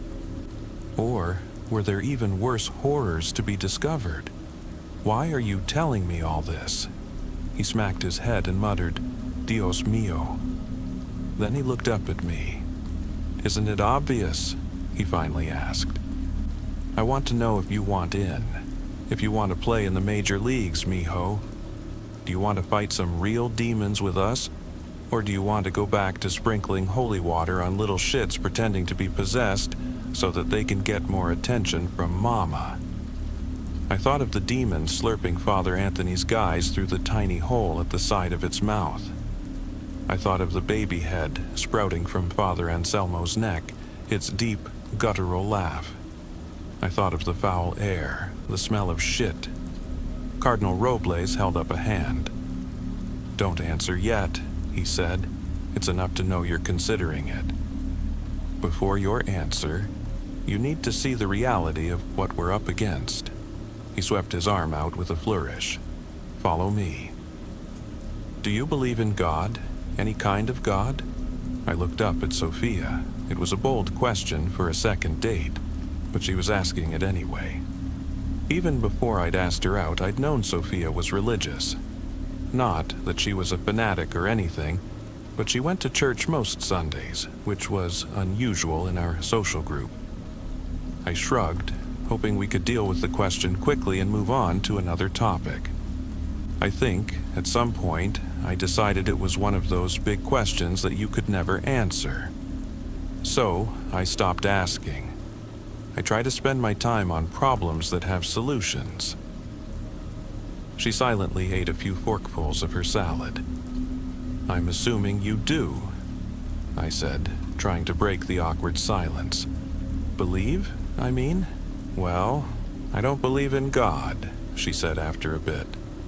Believe implies there'd be a possibility of doubt. I know there's a God because I know there are demons. I've seen them at work. I topped off my wine and took a drink. This was getting interesting. What do you mean, seen them? This is going to sound crazy, so I'll understand if you get up from the table after a bit and walk out on me. I won't be offended at all. We can still be friends after. I met her eyes. They were deadly serious. I'm not going to do that, I said. You can tell me. Now it was her turn to take a long drink. When I was younger, 4th grade, I was possessed for a few months, she said. I almost spit out my wine. I know how it sounds, she continued. I used to be embarrassed to tell people, but it's part of who I am. There was a demon living inside me. It pushed me to a dark little bubble that I didn't know existed. It was terrifying, watching her through a black haze, saying the most vile things to my parents, my sister. I'd always been a good kid, at least that's what I thought, but I must have let her in somehow. She was crying now.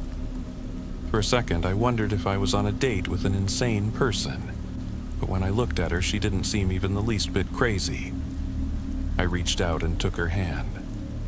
I'm so sorry, I said. It's okay, she said.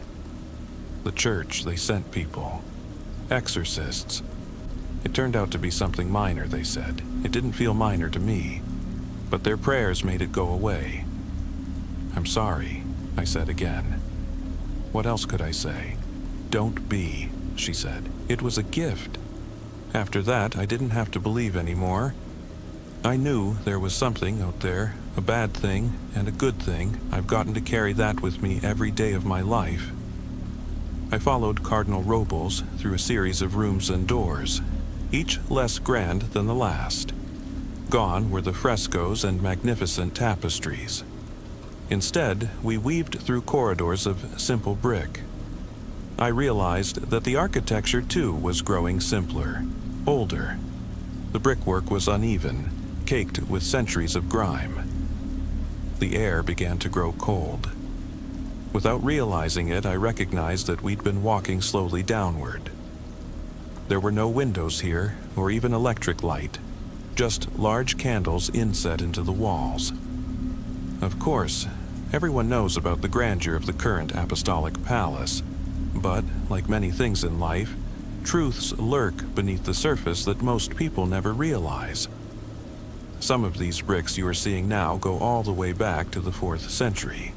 This was all part of the old St. Peter's Basilica, constructed by Constantine I. He was a convert like you know. The path we followed was winding and haphazard. Without the cardinal there, I wondered if I'd be able to retrace my steps and escape.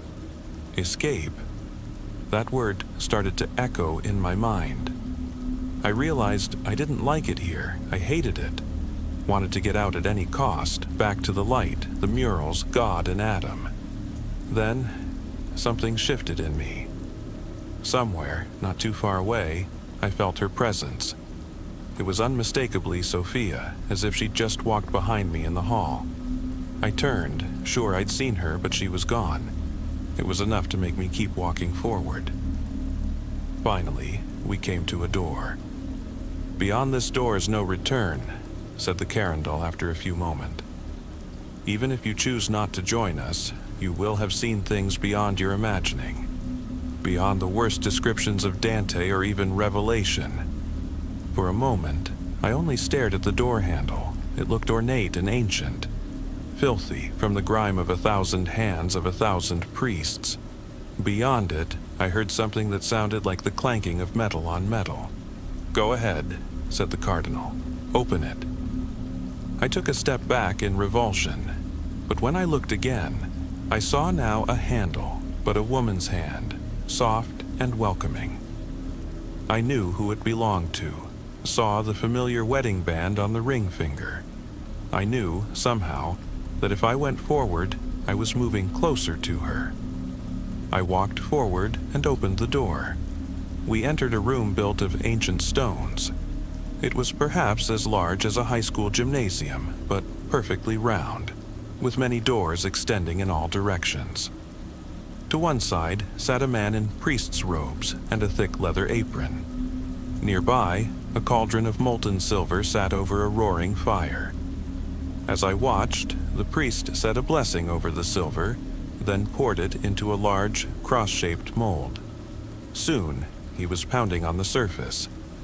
Beside him, in neat stacks, lay perhaps 100 such crosses, all neatly stacked. "Why so many?" I asked the cardinal, who only smirked. "You'll soon see." He gestured to the blacksmith, who set aside his hammer for a moment. "Where are the new prisoners? Or just the girl, actually?" asked the cardinal. And the man gestured silently to one of the doors, adorned with gold inlay and flanked by small silver gargoyles. The man resumed his work as we walked to the door and opened it. On the other side, I found out what the crosses were for.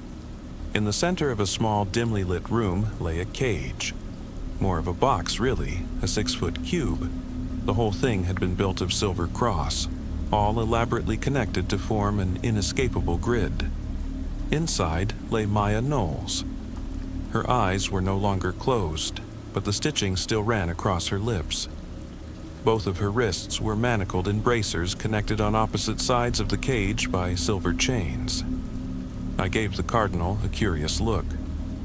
"This is like no exorcism I've ever seen," I said.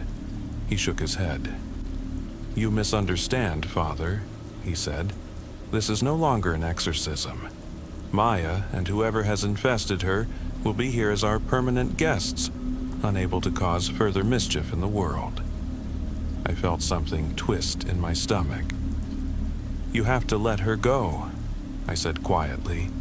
I can get the thing out of her. Together we... The cardinal shook his head. You could kill her, he said. Release her that way. But there is no saving Maya Knowles' mortal life, which is why she'll be our guest here for as long as she lives. For as long as the demon is trapped within Maya's mortal coil, it will be unable to hurt another soul. You can't, I said. Maya, she's still in there. She's an innocent. Were she truly innocent, the demon would have never infested her, said the cardinal. Please understand. I know this is a lot to swallow. This is why we work in the basement, out of the light. What we do here takes moral courage, the same bravery that Abraham possessed when he stood over Isaac, dagger in hand. Thanks to Maya's sacrifice, dozens of others, possibly hundreds, will be spared a similar fate. She is the true cage, the box of silver crosses that just keeps her in place. As he spoke, Maya looked up at me, her eyes pleading. It's her, I said. Right now it's her, not the demon. It led her to the surface. She's experiencing all of this. Of course, said the cardinal. The demon loves to hide inside. It loves to let her suffer. Maya can't eat like that, I said. Can't drink. She won't live long. The cardinal shook his head. You still don't understand the powers we're facing. With demons of this strength, these lieutenants of hell, the possessed body is essentially immortal. It has no need for sustenance. Maya will still be here long after you and I are both dust. I wanted to fall to my knees and vomit. The cardinal was staring at me hard, trying to read my reaction. Do you need a drink? He asked. Water? Wine? I found I could barely speak. He shook his head, looking disappointed. Do what you must, he whispered. I never claimed it was easy to be a soldier on the front lines. I ignored him and took a step toward Maya. Then suddenly something compelled me to run to her. I felt around the cage of silver crosses, searching for a hinge that would open or a weak spot on in the soul ring. Step away, shouted Cardinal Robles. He was keeping his distance from both of us. You still don't know what you're dealing with, and those restraints aren't built to be permanent. Before he'd even finished his sentence, I heard a horrible cracking sound, and I looked over to see Maya's wrenching her arm against one of the bracers. The arm had clearly broken, and now blood was gushing freely from the places where her bone had pierced her flesh. Quickly, she pulled the broken limb from the bracer and swung her limp forearm in my direction, spraying me with blood. The blood splattered across my face, running down my lips and into my mouth, and I was struck by the sensation that I'd ingested poison. Drink up, priest, the thing inside her shouted before breaking into peals of laughter. I looked around the room, looking for some kind of weapon. I was filled, suddenly, with a bloodlust like I'd never known. Step back, shouted Cardinal Robles again. This time, he grabbed my collar and pulled hard. He was far stronger than he looked, and I found myself clattering against the ground. He rubbed at the bridge of his nose, frustrated. The demon was laughing now, at me, I realized. This is your new soldier, Robles? It asked. He'll be dead before the week is out. As she spoke, blood continued to pour from her open wound. Seeing my eyes fixed on it, she tried to swing it at me again, but this time I was too far away for the blood to hit me. My stomach turned. If I'm going to be honest, I almost pissed myself. In that moment, I realized I couldn't be in the room another second. My instincts took over. I had to leave. The demon cackled as the fear took over, and I ran. Go if you like, called Cardinal Robles, but you can't run from the devil. I was more terrified than I'd ever been in my life, if I'm being honest. Not just of the thing in Maya, but of the cardinal outside the cage, of the whole new reality I'd stumbled into. I ran back to the room with dozens of doors to find the blacksmith back at his work, smoothing out another silver cross. I tried to remember which door I'd come from in the first place, but they all looked basically the same. I walked the circle, fruitlessly searching for some identifying mark, but came up empty. Finally, I just opened one. On the other side was a dark tunnel leading downward. A waft of sulfur hit my nostrils, blowing on a hot wind. I was immediately struck by the certainty that I'd opened a doorway to hell itself. I was about to close it when I heard a voice calling for me. "Matthew," it said, "is that you? I've been waiting for so long, calling to you, trying to bring you here." I could barely speak. My throat went dry, my vision blurred. Somehow, I still managed to speak her name. "Sophia? Matthew?" I heard Sophia's voice even more distinctly this time. I was sprinting toward her now as she called my name again and again. The wind in the hallway grew warm, then disappeared, then blew again even hotter, as if some great beast was breathing in the distance. Finally, the hallway ended, terminating in a large chamber built of ancient bricks, all coated in a sheen of wet. Were the rocks themselves sweating? Numerous grates lined the stone floor, the hot air wafting up from them and heating my feet through my shoes. In the center of the room, in a cage of silver crosses tarnished from years of neglect, sat Sophia. "Matthew?" she asked. "Is it really you?" She looked beautiful, better than I remembered. She wore a red silk robe that did nothing to hide her form, and I couldn't help watching the way it fell over her body. She certainly looked better than she'd looked on the slab at the morgue the last time I'd seen her. Her face bloodied from slamming against the steering wheel, her neck bent at an impossible angle. I knew what I was seeing was impossible, and yet, for a brief moment, just a second, I wanted it so badly to be true that I let myself believe it was. "Come to me, my love," she said. "There must be some way for you to get me out of here."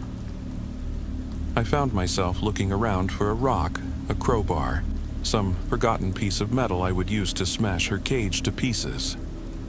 As I looked, we both heard footsteps, fast approaching down the hall. "Never mind that," she said. "Just come closer. Kiss me through the cage. Let me taste your lips just one more time." I hesitated now. There was something different about her skin. It was rippling a bit with a silver sheen. My desire began to mix with fear. I imagined pressing my lips through a hole in the cage only for her to bite them off. I imagined the blood running down my face as she cackled, my flesh dangling from her lips. "Now," she said, and her voice was lower than before. I lifted my right foot from its place on the ground, preparing to step toward her. As I did, she shrugged off the silk dress, revealing her naked body. I felt myself harden in a way I hadn't in years, since she died, and I'd given myself to God. Careful not to touch the silver cage, she moved closer to me, just barely not touching the metal. "Come," she said. I lowered my foot to the ground.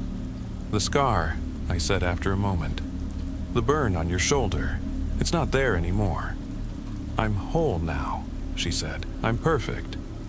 "You're not her," I said, tears pouring down my face, and as I spoke the words, her skin began to shimmer silver, and I saw her for what she was, a woman wrapped head to toe in roughly made sacks. The bags were made of coarse cloth with silver threaded through, and bound tightly at the neck, wrists and ankles with thicker silver rope. Before I could speak another word, she lunged forward, lurching against the side of the cage. There was a sizzling sound from where she threw her shoulder against the metal, and she screamed in pain, her voice more like a chorus than a single woman's howl. I staggered back and fell on the slick, wet ground. "You see it, then, for what it is?" asked Cardinal Robles, approaching from behind me. I nodded. She's had many names, but she's known mostly as Abazu, said Cardinal Robles. You can call me Abby if you like, said the thing in the cage. She had retreated to the center now, away from the lattice of silver crosses. Since we're so close and all, we were just about to have a little moment, weren't we, Maddie? You don't know a thing about me, I said, but she started laughing. Then she held up her hand, which was bound inside the cloth bag. She pulled at it with her opposite hand, revealing the outline of a missing finger. They didn't get all of me in here, she said. There was a piece I'd left out in the world. Ask them where I left it, Maddie. Ask them where it was. How do you think I've been calling to you all this time? How do you think I know you so well? I looked over at Cardinal Robles, who slowly nodded. There's much to explain, but not here. He looked agitated. Walking over to a small hole in the wall, he shouted down, his voice echoing. Tell someone that the fucking holy water needs a fresh blessing. Then he smiled again and turned back to me. Natural hot springs, he said, gesturing to the vents. You bless the water and voila, keeps them nice and docile most of the time. Now, come on, before she tries to dress up like your high school crush and gets you worked up all over again. Slowly, I backed away, following the cardinal out of the room. The whole time, the demon's eyes didn't leave me. Beneath the bag covering her head, I saw her tongue poking out, forming a small wet spot. See you again soon, she said, sooner than you think. And when she said the words, I believed her, and I was terrified, because for the first time, I truly believed a demon had seen my soul and known the weak places in it, because I knew I was imperfect. Abazu called after us as we ascended through the dreary maze. At first it was my name, over and over again. Then it became more of a guttural moan, some sort of cross between pleasure and pain. Even knowing what she was, it took everything in me not to turn back and run to her. You're trembling, Father Matthew, said Cardinal Robles. But is it your body or your faith that's shaking? I'll be fine, I said, still unable to control the palsy. I was still trying to digest everything the demon had said. Is it true? I finally asked. That she left a piece of herself somewhere? What did she mean? Search your heart, he said. About a year into our marriage, I woke to find Sophia missing from bed. I got up and walked down the hall. The house was utterly silent. Then, beneath the silence, I heard a sharp intake of breath, the sound you make when you're doing everything in your power not to cry out. Coming down the stairs, I saw a light on in Sophia's sewing room. I heard the sound again, and I called Sophia's name, but there was no response. Finally, I came to the doorway of the room and looked inside. There sat my wife, a half-finished quilt on her lap. I recognized it as one she'd been working on earlier that day, a blue and white pattern inspired by Old Dutch Delftware. Except now, a deep red had soaked through. Sophia? I asked, but she didn't respond. She was doing something with her left hand, picking at it maybe, pressing something. I took a step forward. She inhaled, gritting her teeth, trying not to scream. Then I saw the needle. It was a large one, perhaps 4 or 5 inches long. She had inserted the pointed end into the palm of her hand and was pressing on it now, pushing it deeper and deeper into the skin. As I watched, she pushed with all of her strength, and the needle made a tent of the flesh on the opposite side of her hand, before finally piercing through, the blood blooming red around it. She sighed in relief now, tears coming to her eyes. "Sophia!" I screamed, running to her, and something seemed to flash on in her eyes. "What are you doing?"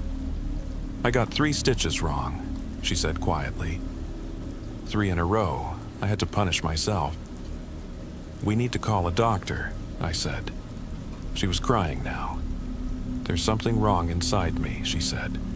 Something it left behind. It won't come out. It's been there so long, it's all tangled up. It's a part of me now, forever and ever. I was still looking at the needle, trying to decide if I should pull it out or wrap it in cloth before I called 911. They thought they got it out, but they didn't, she said. Not all of it.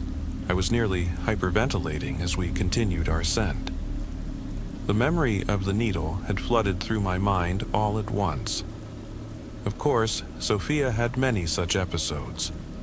It wasn't exactly that I'd forgotten them, but they were compartmentalized, kept separate from the Sophia I wanted to remember.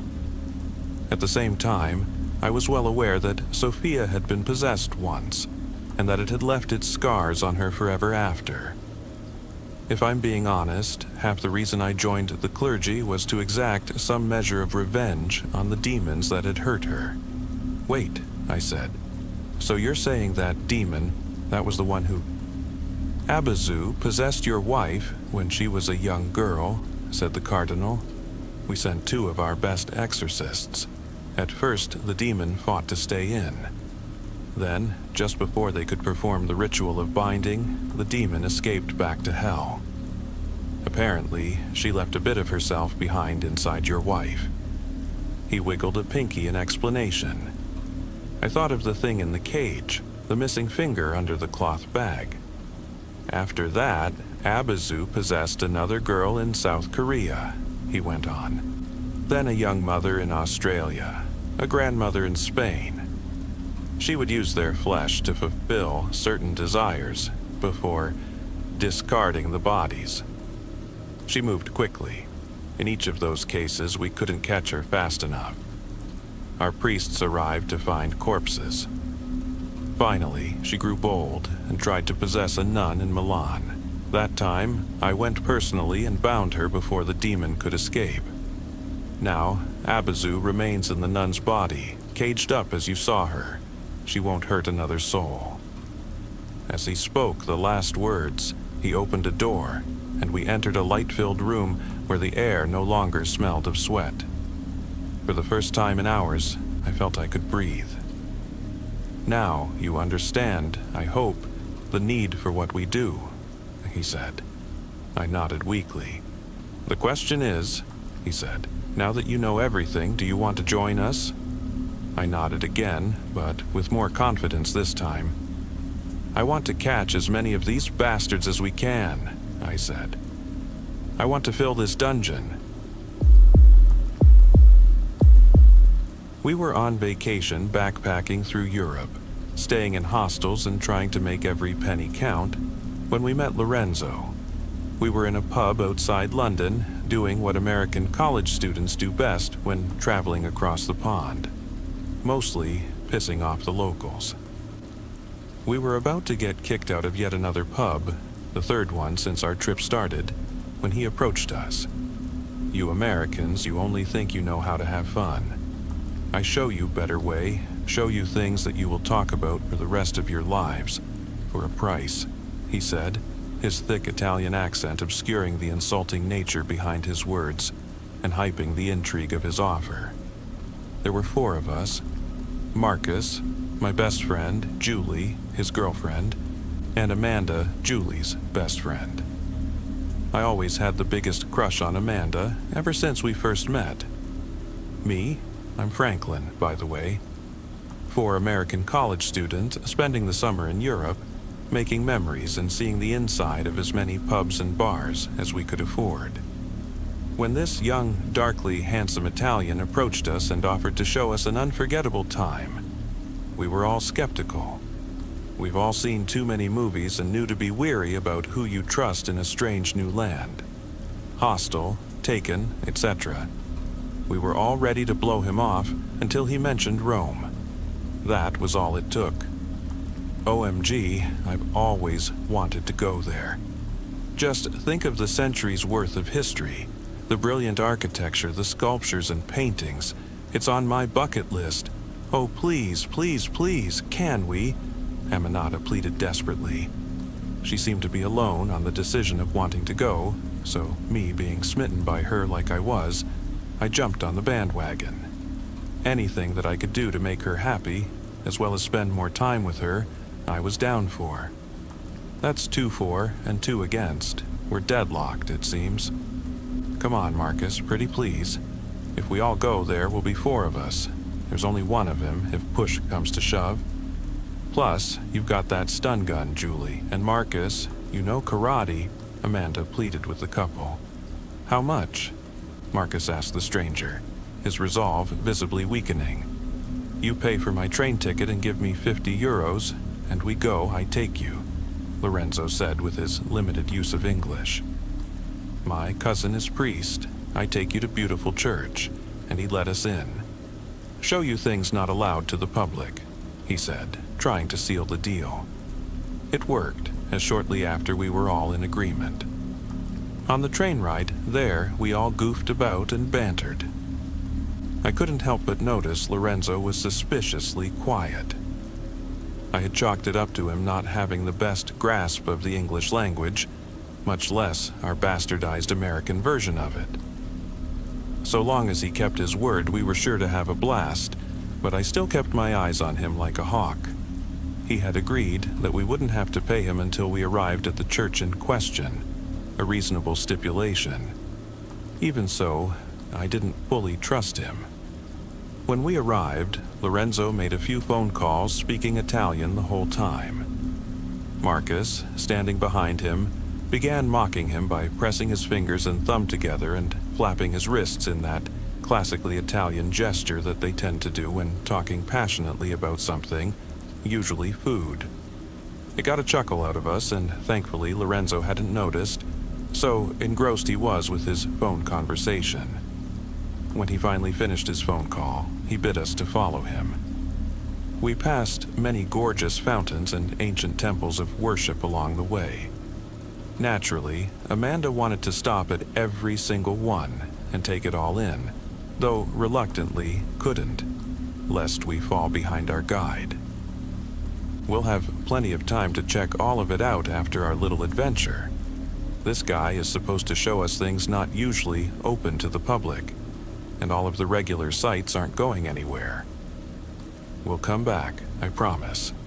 Marcus chided her along. I couldn't blame her. The sheer number of beautiful statues, frescoes, and unique architectural marvels that we passed couldn't help but catch the eye. This place was like a daunting maze, and around every corner history had been lived and written. We would have to stay here for days to see even a fraction of all that it had to offer. Here we are, my friends, Chiesa del Gesù, the first church of the Jesuits. Stay right here while I find my uncle, he said, and was off. He left us standing before its amazing paintings in the nave. That's odd, I thought. Didn't he say we were going to see his cousin?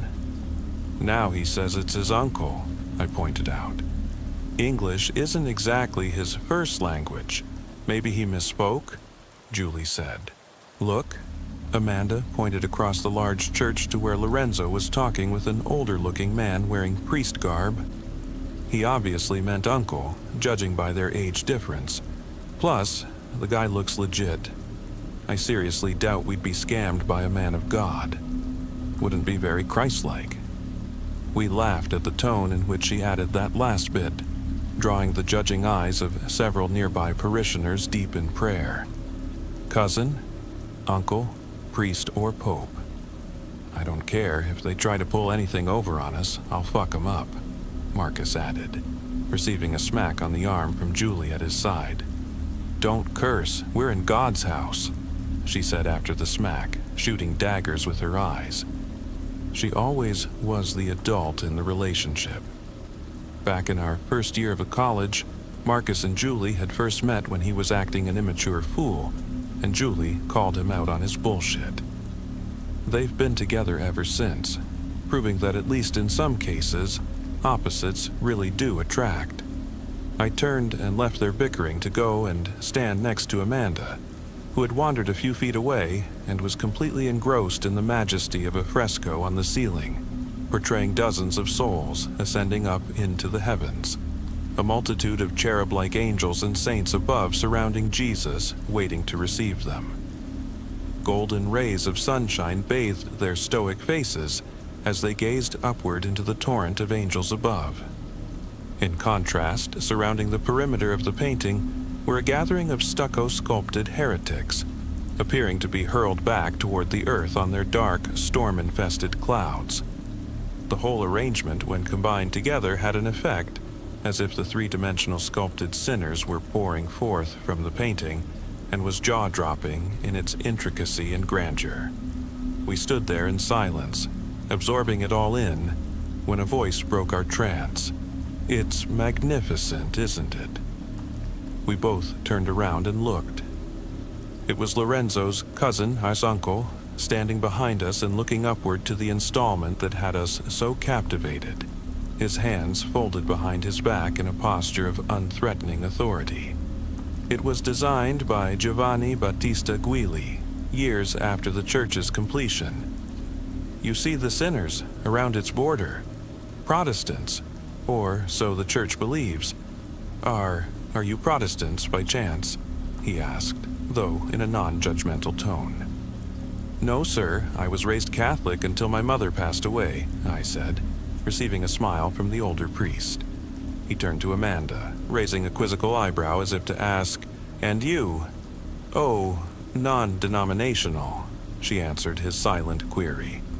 He merely maintained his friendly smile at her answer, though for just a split second, I could swear I saw a facial twitch. "Those were different times," he said, gesturing back upward with a glance. "These days, all are welcome in the Lord's house, the way it should be. Lorenzo told me you are students, yes? And that you wish to see some of our more private artifacts in our collection?" "Yes, sir, very much so," Amanda answered, her face beaming with excitement. "Please call me Father Antonio, and it would be my pleasure. If you could gather your friends over there and meet me by the ambulatory whenever you are ready," he stated, giving a nod before turning and walking away toward one of the side walls deeper within the structure.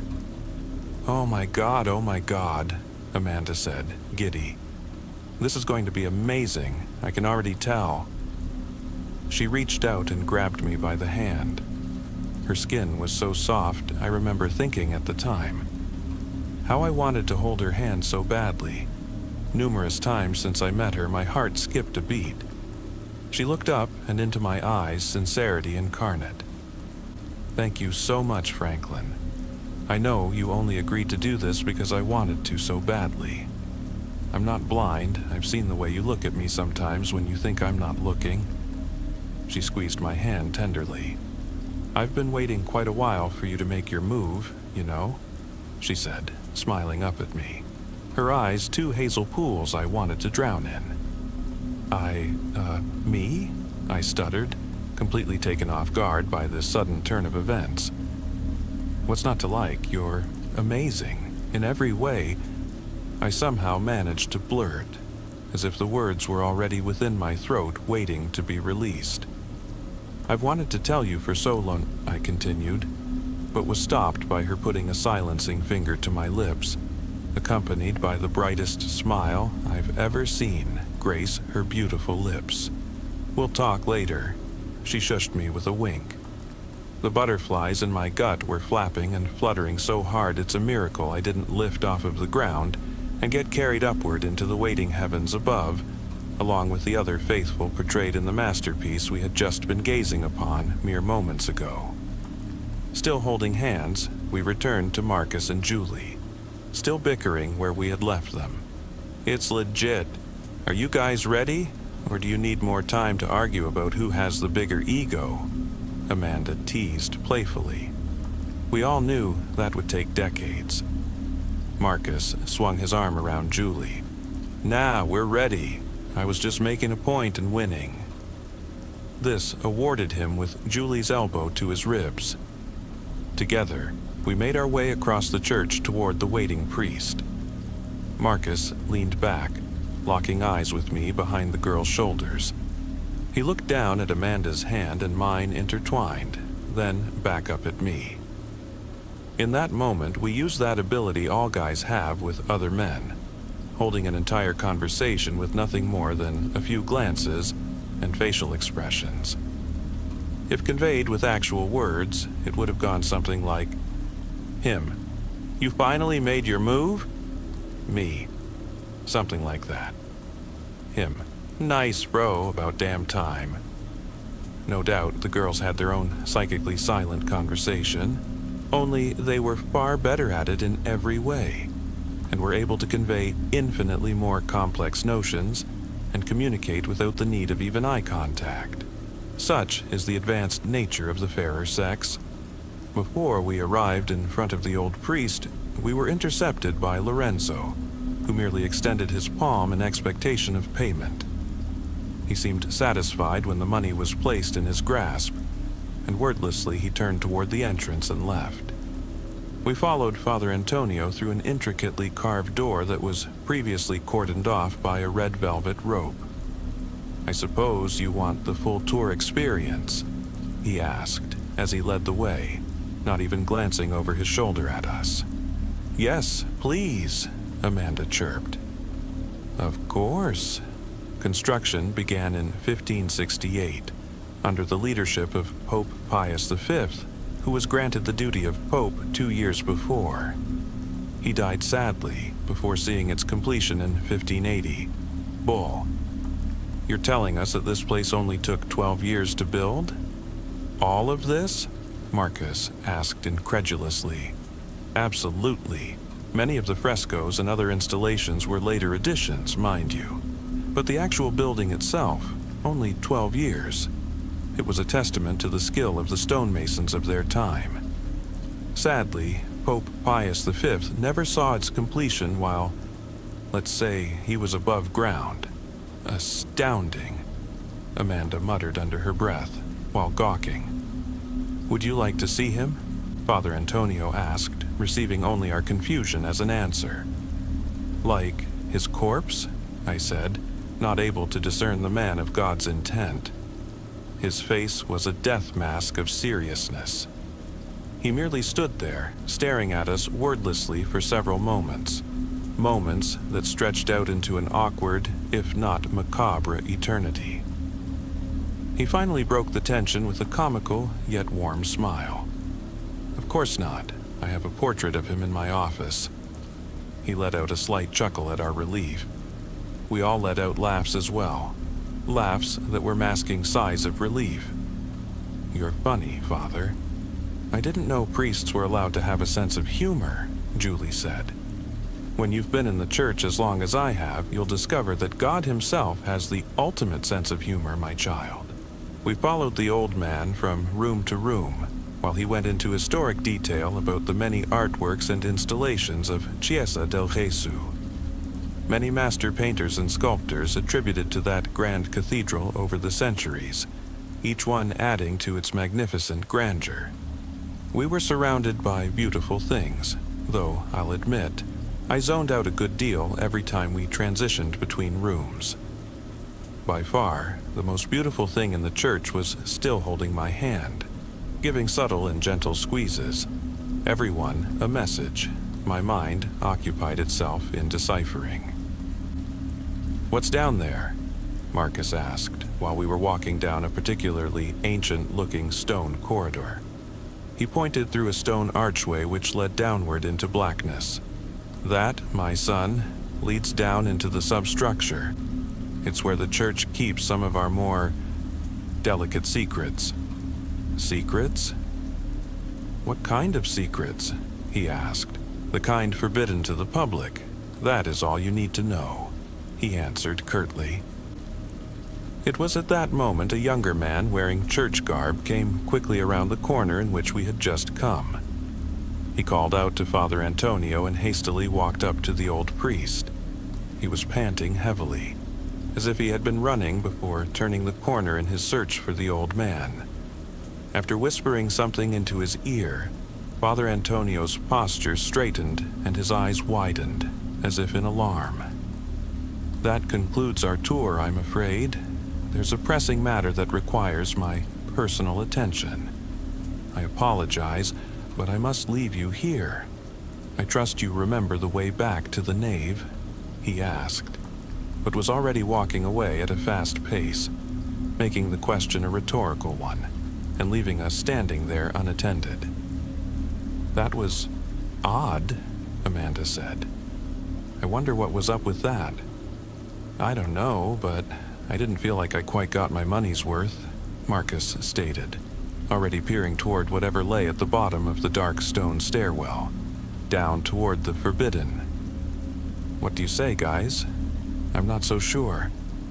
"I think we call it a day and find a place to hang our hats for the night," I said. I'm not gonna lie, I was curious, but my opinion was biased. I was slightly more concerned with leaving so that Amanda and I could be alone. I was thrilled with this turn of events between us, and I had so much on my mind that I wanted to pour out to her. In private. I'd do just about anything for that woman, which was why whenever she tugged my hand to follow down those roughly hewn stone steps, I followed. It was dark, and lighting the way with the flashlight on his phone, Marcus led the way. After a while, the steps began curving downward, and with the depth, the temperature began dropping. The stone walls glistened with moisture as we descended deeper and deeper. Amanda's hand became sweaty in mine as she began gripping it tighter as we went. I had to hand it to her, though, even though she was obviously getting a little perturbed by how deep we were going. She hadn't put it to words. I guess her curiosity outweighed her fear. She was braver than Julie, at least, who had begged to turn back several times by the time we finally reached the bottom. At the bottom was a corridor. It appeared to be cut from the very volcanic rock itself, and as we all shined our cell phone lights around into the darkness, I couldn't help but feel amazed. "I know what this is," Amanda exclaimed, her voice echoing far off into the distance from both sides of the tunnel. "These are some of the lost catacombs beneath Rome." "Catacombs?" Julie whispered loudly, as if fearing to reproduce the echo that Amanda's voice had just caused. "Like dead people? Hell nah." She began trying to drag Marcus back up the stairs by the hand, though she hadn't been able to even budge him. "Fucking sweet, now this is what I paid for," he said, not even fazed by Julie's incessant pulling and attempts at dragging him. "It'll be all right, babe. I got you. Just stay close to me if you're scared." She reluctantly gave up, knowing, like we all did, that once Marcus got it in his mind he was doing something, there was no easy way of talking him out of it. With her arms drawn in close to her sides, she squished her body against his, reminding me of a shy child hiding behind their mother's skirt. It was like entering a forgotten era, a sepulcher for the dead. There were numerous slots carved into the walls lining both sides of the passage, stacked 3 high in most places. Loculi, as Amanda called them. Few still had large rectangular slate sheets of rock enclosing them in, though for every one that was still intact, there were dozens that were smashed open, and even more that were non-existent and open to the beams of our lights. Shrouded skeletons occupied them, their shapes beneath the time-worn shroud suggestive of the bones belonging to the occupants beneath. I wrote a paper on the catacombs beneath Paris. While doing research for it, I sourced a good deal on other catacombs around Europe. These locally were meant for most of the general Christian population. Richer families could afford cubicula. Think of them more like an underground mausoleum, or like a little room all to themselves. The more extravagant ones were reserved for bishops and martyrs, even some saints. Those were called arcosolia, Amanda explained, obviously enthralled by the subject, and was thus like a kid in a candy shop about where we had ended up. I shined my light down at an almost unrecognizable shape on the lip inside of one of the loculi. I walked over to get a better look and saw what looked like a little wood carving of a horse. I shined deeper inside of the recess and saw the skeleton of a child, no more than 10 years old. Many buried their dead with some of their possessions, usually with tools that denoted their occupation in life, like this one. She pointed out the one above it. There was a crude hammer lying next to the dusty old bones.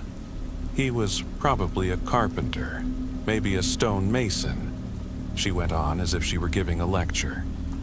We traveled deeper into that monument for the dead. It twisted and turned. We ran into multiple dead ends, each one usually housing a more extravagant and intricately carved alcove housing a family's worth of skeletons. In the forefront of my mind, I wanted to turn back, and the deeper we went, the stronger the feeling became. I've never been claustrophobic, but the narrowness of some of those hallways was enough to make me reconsider. I'll freely admit the only thing driving me forward was Amanda. I'd have followed her to the very center of the earth, despite the dread and fear that was creeping ever so closer and growing to unignorable proportions. I didn't want her to think me a coward. I wish I would have spoken up. I wish I could go back and drag all of us out of that sepulcher of the dead, even if it did hurt my chances with her. We were going ever deeper, and though there weren't many twists or turns that didn't stop in dead ends, the path back would be arduous. We had just entered into a large room, by far the largest yet. The ceiling had to be at least 30 feet above us. Shining our lights upward, we were greeted with a series of Gothic-style arches, carved in black rock. They looked so out of place with the surrounding rock that they had been placed around as supports. They were carved from what we first believed to be onyx, though I'd never seen onyx so black before. I swear, they absorbed all light, not even casting the reflections of our slowly dwindling lights from our phones. My battery was getting low, and we had been down there so long, all of us using our phones' flashlights to illuminate our way. The others had to be in similar shape. "Oh my God," Amanda gasped. "We're in some kind of underground cathedral. See the altar over there?" Then I heard it. It was ever so faint, but sounded like the rustling of heavy linked chains. I pointed it out to the others, but they swore I was just hearing things. Julie was the only one beside me that agreed when I suggested that we turn back. Marcus and Amanda both were having far too good a time in this pit, surrounded by corpses. I pleaded with them. Their opinions of me be damned, it was time to go. "Don't be such a chicken shit, Frankie. Just a little further, then we'll turn back," Marcus was saying. The whole while Julie was tugging at his sleeve. Marcus, what the fuck is that over there?" she pleaded, her tone of voice seeping with fright. We all stopped and looked to an alcove behind the stone altar at the back of the chapel. There was another roughly cut stone doorway behind it that led further into the darkness. The doorway itself wasn't much different than the dozens we had already passed through on our underground journey thus far. What made this one stand out from the others were the dark smears around it. What looked like bloody handprints stained its edge. Handprints that looked as if they were grasping the edge of the stone, a vain attempt to fight whatever had wanted to drag them deeper into the inky blackness beyond. "Holy shit," Marcus whispered, showing the first signs of fear since we had left the world of the living up above. "I think it's time to leave now. I don't think that's an option anymore." A voice boomed into the chamber, followed by the loud slamming of metal on stone. We all turned toward the source of the voice, back toward the way we had come in. Our lights illuminated a large iron portcullis, barring the entrance. On the other side stood Father Antonio, a solemn look upon his face. "I truly am sorry, my children. Don't think that this doesn't weigh heavily upon me. It always does," he said, a look of disappointment filling his eyes. "Hey, what the fuck? Let us out of here," Marcus yelled, irate at the servant of God. "You're locking us in? I wish it didn't have to be this way. The truth is, I trusted you all to leave. I gave you a choice, whether you realized it at the time or not," he stated, sadness seeping into his voice. He looked downward, unable to meet our eyes. "They always make the wrong choice." The sound of the chains came slowly rattling from behind us, unmistakable this time. They came as if following footsteps, approaching slowly and growing louder with every clank. "What are you talking about? Come on, Father, let us out. We're sorry, okay?" Julie said, pleading as tears welled up in her eyes. "No, my child, I'm sorry." "What is that noise? What's in that other room?" Amanda asked, probably the calmest out of all of us about how this situation was developing. Father Antonio made the sign of the cross and kissed the crucifix that he wore around his neck. There were tears rolling down his cheeks. "Do you recall me saying that God has the ultimate sense of humor?" he asked, his voice cracking toward the last. Meet Pope Pius V. Before his tragic death, he was bitten by a creature, a spawn of hell. Yo, what in the hell are you talking about? Quit fucking with us and let us out. Call the police and have us arrested for trespassing. We're sorry, okay? Just let us out. Marcus pleaded. It was too late, though.